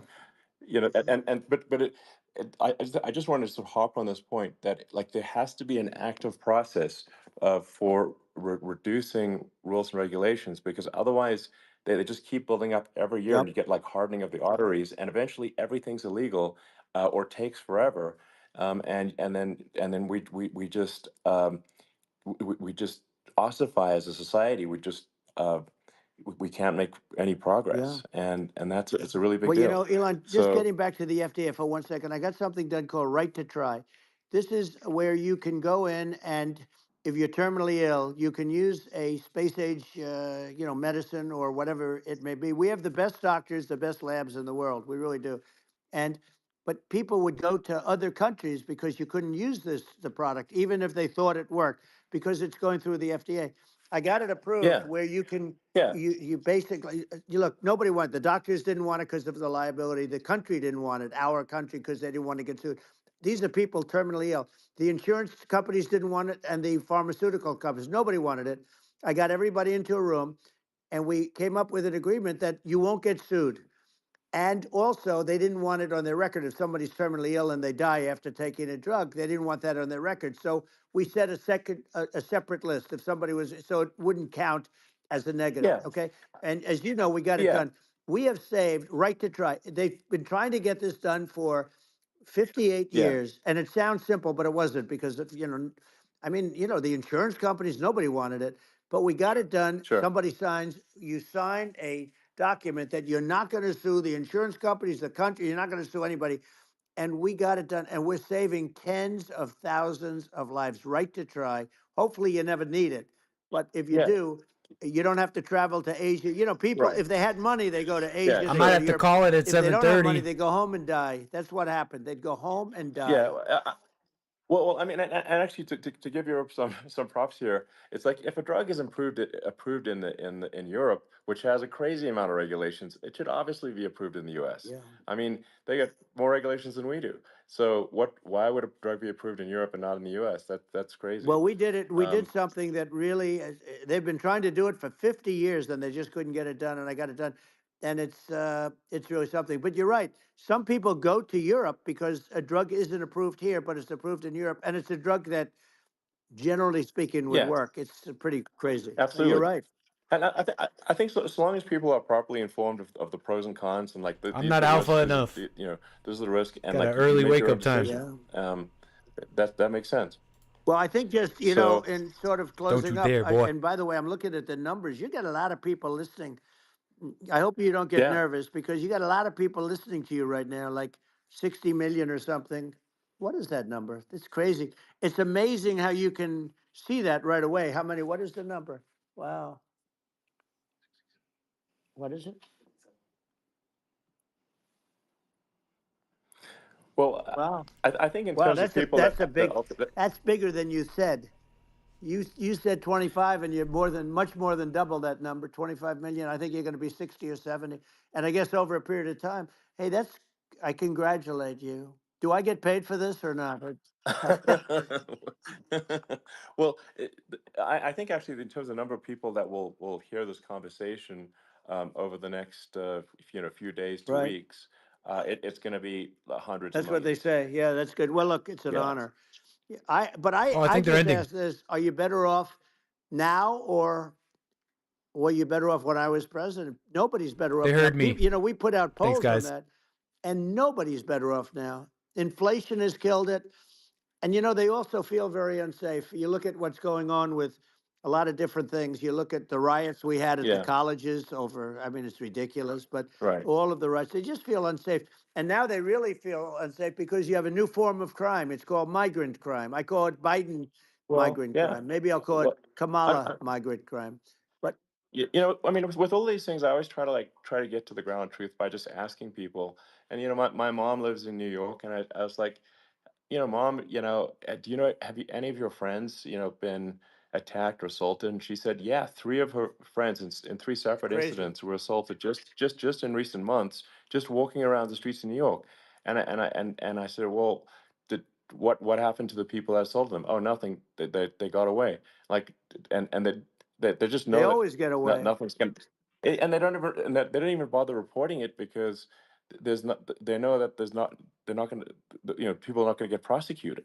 They just let violent criminals out in New York The only one with that gets zero bail. prosecuted is Donald Trump. They don't get, they prosecute Trump. Yeah, I mean it's just obviously messed up Oh, it's terrible. if violent criminals are being getting off scot Yep. free, and meanwhile the New York spending massive resources prosecuting you, and it's like what's this and I think the sort of sensible public looks at this and says what the heck's going on here? This is obviously abuse of the legal system. Um, the legal system is supposed to be protecting the That's right. public from violent criminals, and it should be obviously allowing the public to make their own decision about who should be president, as opposed to some legal case. Once they start this precedent, because this can go on with the next one, I mean, this is a very bad precedent what they're doing in terms of, going after their political opponent. And that's all it is. It's going after their political opponent. Yeah. And then you get a judge who's, a strong Democrat. And I'm being nice when I say that, in many cases, crooked as hell. But you get a judge and you go into an area where a Republican gets 3 or 4% of the vote, and you'll have a jury pool Yeah. with people that hate Republicans or hate. It could Sure. also be the other way Of though, course. because it could start the other way in areas where they hate Exactly. Democrats, and you get into a Yep. Pandora's box. It's a very dangerous thing for this country, and a very dangerous thing even for the state. New York City is Yep. losing. New York Absolutely. City and state lose a lot of business over what they did to me, because these people say we don't want that to happen to us. That's no justice system. You have an unfair system of Yes. justice, and it's costing New York State a tremendous amount of money. People are leaving and companies are leaving, and they won't come back.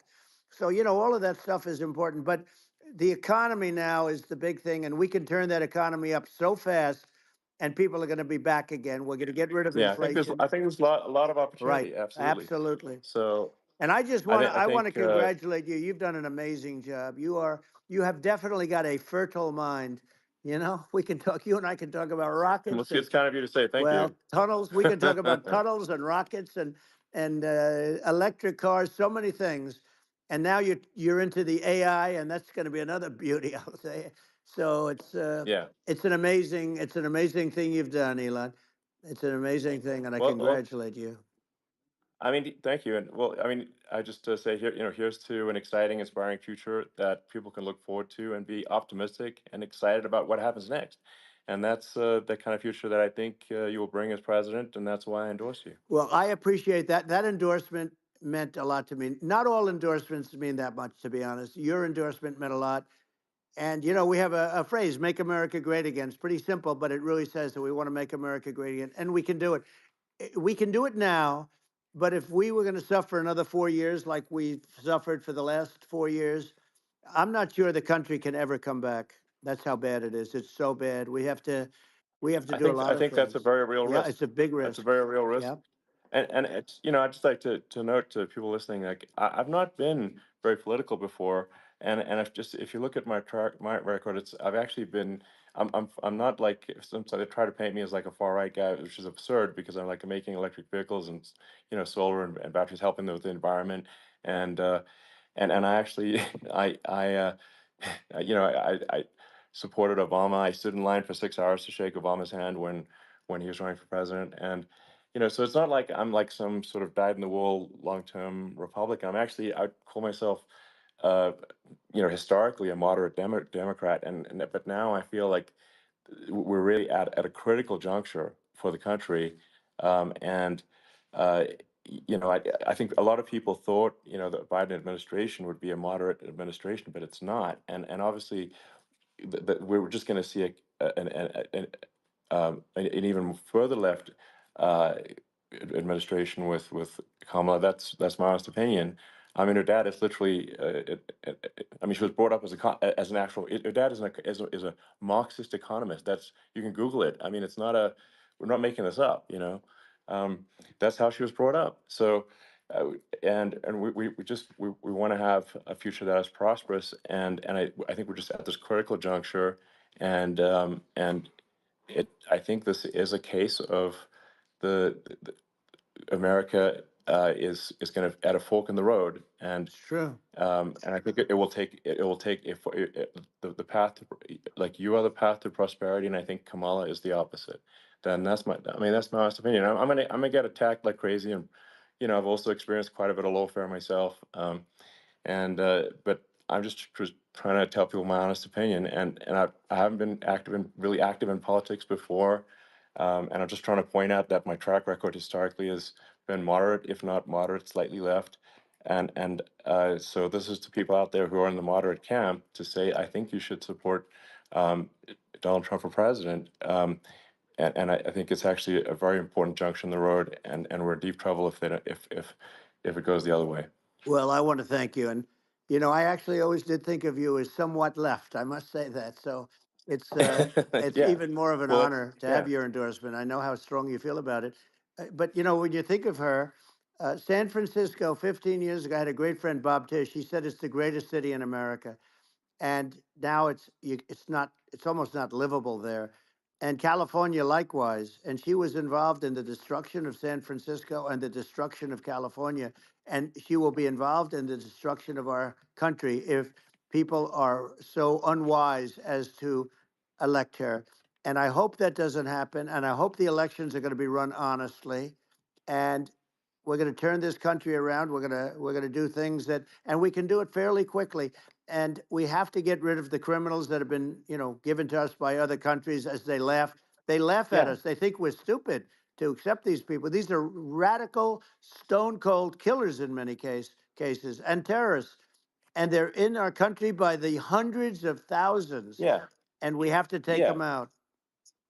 Yeah, I mean, if I could summarize it, perhaps, I think these are issues that I think most people in America would agree with, which is that we want safe and clean cities, we want secure borders, we want sensible government spending, we want to restore both the perception and reality of respect in the judicial system, just stop the lawfare, and I think that's like, and how are those even right wing positions? I think those are that's just common sense, and that's I mean, would you agree with that? 100%. I don't understand, the whole, they call it progressive. They don't like the word liberal anymore, but call it liberal or progressive. I don't understand how somebody could say that it's okay for them to empty prisons into our country. And again, I told you their Yeah, crime it's rates definitely all not over the world okay. are going way down, which makes sense. In fact, the next time what we'll do is if something happens with this election, which would be a horror show, we'll meet the next time in Venezuela because it'll be a far safer place to meet than our country. Okay. So you and I will go and we'll have a meeting and dinner in Venezuela because that's what's happening. Their crime rate's coming down and our crime rate's going through the roof. And it's so simple. And you haven't seen anything yet. because these people have come into our country and they're just getting acclimated. And they don't know about being politically correct law enforcement or lack of law enforcement. And our police, I have to just end with this. We have great police. We have great law enforcement, but they're not allowed to do their job. They have to be able to do their Yeah. job without being destroyed. Well, absolutely, and it's obviously demoralizing if you're a police officer risking your life to arrest violent criminals who could kill you and do kill you sometimes, and then you arrest the violent criminal and then the DA doesn't prosecute and that's let the guy out. Right. Well, then like why should a police officer risk their life to arrest a violent felon Well, even worse, if Elon, nothing's going to happen? even worse, they prosecute the police officer. They go after it and they prosecute the police officer and they take away his pension. They take away his Yeah. job. He loses his family. He loses his house. Well, I thought it was very telling, like incredibly telling, that when there was that case where sort of a gang of thugs beat up police officers. I think it was in Times Yep. Square in New York, and and then nothing happened to those guys. They were let out, zero bail, and I think a bunch of them were given free tickets to California. Well, what is I mean, that is a gross indignity against the United States, and that's how, I mean, this is insane. Like, have we lost all pride? How can such a thing be allowed to occur? I've never seen anything. You know? We see where they get shot. It's a very dangerous profession, but it's something they're very proud of, and they want to be able to do their job. But I've seen them get shot. I've seen a lot of things. But I've never seen where these guys are standing in the middle of a big street, everybody watching them, and they're literally boxing, like punching, stand-up fighting a police officer. There were two of them, and Yeah, yet about six yeah, of yeah. these guys, and they're punching the hell out of them. And in their own country, they would be dead if they did that. They'd be shot. Yes. They would be shot instantly. And they come from these countries, and it's taking them a while to realize that we don't do that in this country. But in their own country, Yeah. if they stood on a street and had a fight with a police officer, they would be shot. There's no political correctness. And it's such a sad Yeah, it's such a sad thing to see. And that's the reason you have crime, by the way, yeah. because we don't do anything about Yeah. it. Yeah, we just cannot have a situation where our police officers are beaten up on camera by a gang of illegal immigrants, and then nothing happens to the guys that beat up the cops. I mean, and they're let out. This is Well, we're going to unacceptable. change it, and we're going to get them out of the country. When I first got involved, they said you couldn't get them back to these countries. You couldn't take them back. In the case of Guatemala, Honduras, El Salvador, some others, you couldn't get them back. And I said, really? Oh, you can't get them back? Because under Obama, he couldn't get them back. They'd fly them in, and they'd put planes on the runways in these countries so you couldn't land a plane. They'd bring them back. And the generals told me, sir, we can't bring them back. The countries won't accept MS-13 gang members. They won't accept them. And I said, really, how much do we pay these various countries in terms of economic aid, which is also somewhat ridiculous? And the answer was $750 million. I said, good. Tell them they're in default. They're delinquent. We're not paying them anymore because they won't accept Yeah, it. And you know what happened? They all called me, yeah, every yeah. one of them. They said, we would be honored to take them back, sir. We would be honored. It was so easy. But it's one of those things. And we got them back. We took in so many, the MS-13 is probably Yeah. the worst gangs in the world. They're the most vicious, violent. We took them out of here by the thousands and got them out of here. And their countries took them back. And because I said, you're not getting any more economic aid. And once I said that, they were nice. They wouldn't take them back for Obama. Yeah. They wouldn't take them back for anybody. And now we have a problem because we have this guy, and they don't take him back anymore with Biden because they don't respect him. Yeah. It's just gotta be done. We just can't have whether they're citizens or not citizens. We can't have, because they won't prosecute citizens either, not just illegals. So if you can't have violent, repeat violent offenders that are not that don't get incarcerated. That's right. Because they will obviously, by definition, continue to hurt people. And I think where part of this comes from is that there's I do sort of consider myself liberal in some ways. I mean, it's just that you want to have empathy for Right. people. Obviously, you want to have empathy for people. I totally agree with that. You want to have empathy, but you also have to have empathy for the victims of the criminals. And if you just have empathy for the criminals, it's actually shallow empathy. It's not real. You're not thinking. You're one layer deep empathy. You got to say, like, what if you don't incarcerate this person? Who are they going to hurt? Who are they might kill someone. They might rape someone. If you don't incarcerate them, you have to have empathy for the victims. And there's a lack of empathy for the victims of the criminals, and too much empathy for the criminals. It doesn't make sense. That's why you want to have deep empathy for society as a whole, not shallow empathy for That's right. criminals. And we have to give our police officers the dignity and the respect that they deserve. And we have to let them do their job. They can do a great job, but we have to let them do their job. And if we don't do that, it's going to all disappear. There's never been a society like this where you're allowed to do anything you want and nothing happens. And I'm talking about violent crime. And it's going to get more violent because these are really, really violent people. And we're going to get them out of our country, and we're going to get them back to because they were sent here by the presidents and by the various people that run those countries. And I know every one of those guys. And they're smart people, and they're streetwise people. And they really think that the USA is stupid. They think we're run by stupid people, and they happen to be right. But when I was there, we had no problem. We got them out. We took out thousands of MS-13 gang members. We brought them back. And now, again, it's the same old story. We don't do it. And they actually gave them a big increase in aid. They raised it up to billions of dollars, and they get nothing for it. So, I hope everybody's going to vote for Trump, and we're going to get this country straight. Yeah. And I didn't need this. I'm like, I didn't need this. I had a very nice Yeah. life. I didn't need to go through Yeah. court systems and go through all the other stuff and run at the Sure. same time. I have to run. I have to go through fake trials with, in some cases, corrupt judges, totally corrupt judges. I didn't need it. I had a nice life.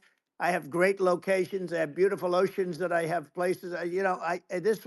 But I felt it was important. And if I had to do it over again, you probably think I'm crazy for doing it, actually. But if I had to do it over again, I would have done it over again, because this is so much more important than me or my life. We're going to save this country. This country is going down. And these people are bad people that we're running against, and they're liars. They make statements. They do things that are so bad. They say they're going to make a strong border. They say they've been great on the border, and they've been the worst in history. They say they're going to It's stop horrible. Like crime. the facts speak for themselves. The It's so facts incredible. speak for themselves. Like it's gotten to the point where people just don't even bother reporting crime in a lot of That's cities right. because they know nothing is going to happen. That's what I hear anecdotally from people all the time. So it's just my values. I'm just saying to people out there, like the things I think are important for the future is like we've got to have safe cities, we've got to have secure borders, we've got to have sensible spending, and we've got to have deregulation, and Right. so we can have a prosperous future. And then we want to have some exciting, sort of moonshot projects that people can get fired up about. And that's the future I'm looking for. And I'm pro environment, but I'm not against. I'm not like I don't think we should vilify the oil and gas industry because they're keeping civilization going right now. And but I do think we want to move at a reasonable speed towards a sustainable energy economy. Those are my values, and I think and so I mean that's why I'm supporting you for president. Well, I appreciate it. We're going to give incentive to companies to come into our country, Elon like not me. to leave our country. We're going to be giving tremendous incentives. We want companies to build here, not to build in other locations. And we want to Sometimes I'm create like Trump. jobs. And again, it's Have a about the Jekyll and Hyde American inside dream. me. You don't hear about the American dream anymore, Elon. You don't hear. You're the American dream in the Nerd boss. truest sense. But you don't hear about the American dream anymore. And you're going to hear about it. People, they need that incentive to go out and do it. And they're going to love their lives. I mean, they're going to look forward to getting up in the morning and going to a job that they love, not a job that they can't stand, or not any job at all where they have no money, where they literally have no money. And then they end up with violence and lots of other problems. No, we're gonna do some great things. And I learned a lot in the first. We had a great economy and all of that. We rebuilt the military. We did so much, but I also learned the best people. I learned the good people, the smart people, the dumb people, the people that can do things. The people, you learn. When I first came in, I tell people I was in Washington D.C. only 17 times, according to the fake news media. I was in 17 times. I never stayed over. And you don't know people. You rely on other people to give you names, and then you realize the people you relied on weren't so good. Now, we had great people, but we also had some where I wouldn't have, used them had I known. Now I know everybody, and I think we're going to really turn things around fast. We have no choice, otherwise we're not going to have a country. And I really appreciate this. Has been, to me, it's been a lot of fun being with you. You're an amazing guy. You've done an incredible job and a great inspiration to people. A great inspiration, and I hope you keep going and just continue to do well. And we're going to have a big election coming up. And I think November 5th will be the most important day in the history of our country. I think that election will be the most important election. And I think it'll end up being maybe the most important day in the history of our country, because if we don't win, I just feel so sorry for everybody. No, I think we're at a fork in the road of destiny of civilization, and I think we need to take the right path, and I think you're the right path. So I think that's what it comes down to. Thank you very much, Elon. It's a great honor, and we'll do it again sometime. And it's been really fun, and I hope you got a lot of viewers. I hear you got a lot, but I hope you got a lot. I know you got a lot of them. I appreciate it. I'll see you soon. All right, sounds good. Thank you. Thank you, Elon. Thank you very much. Bye.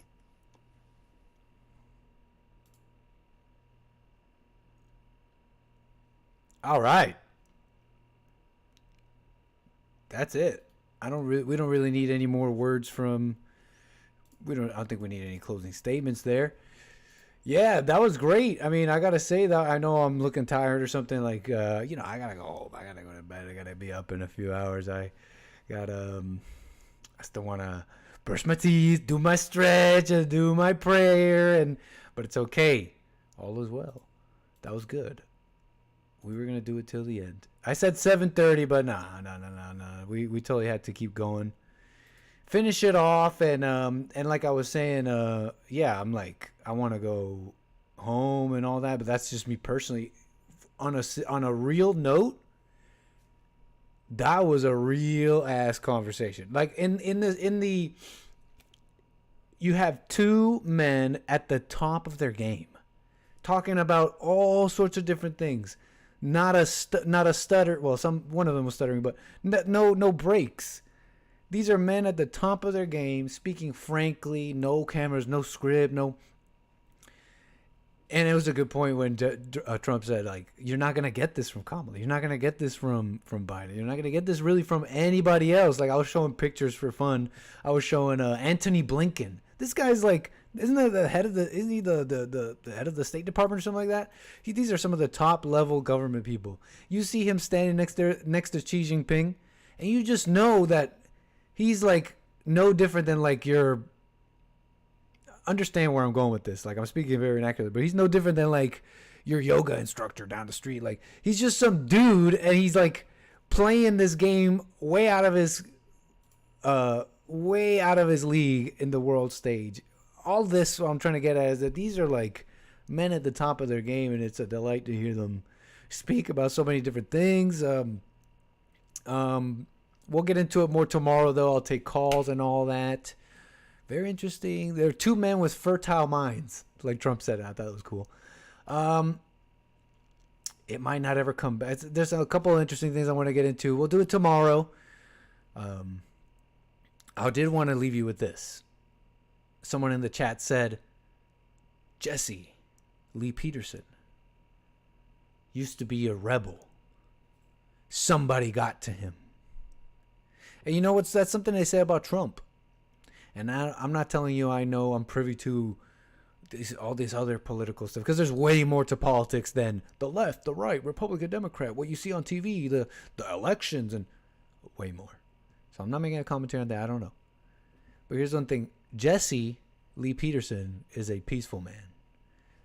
if you got to know him at all, if you paid attention to what he says. So is Trump. Trump is actually a peaceful man. And what you don't understand about a peaceful man, truly peaceful men, they look like rebels when they stand in the truth against an angry, evil world. And I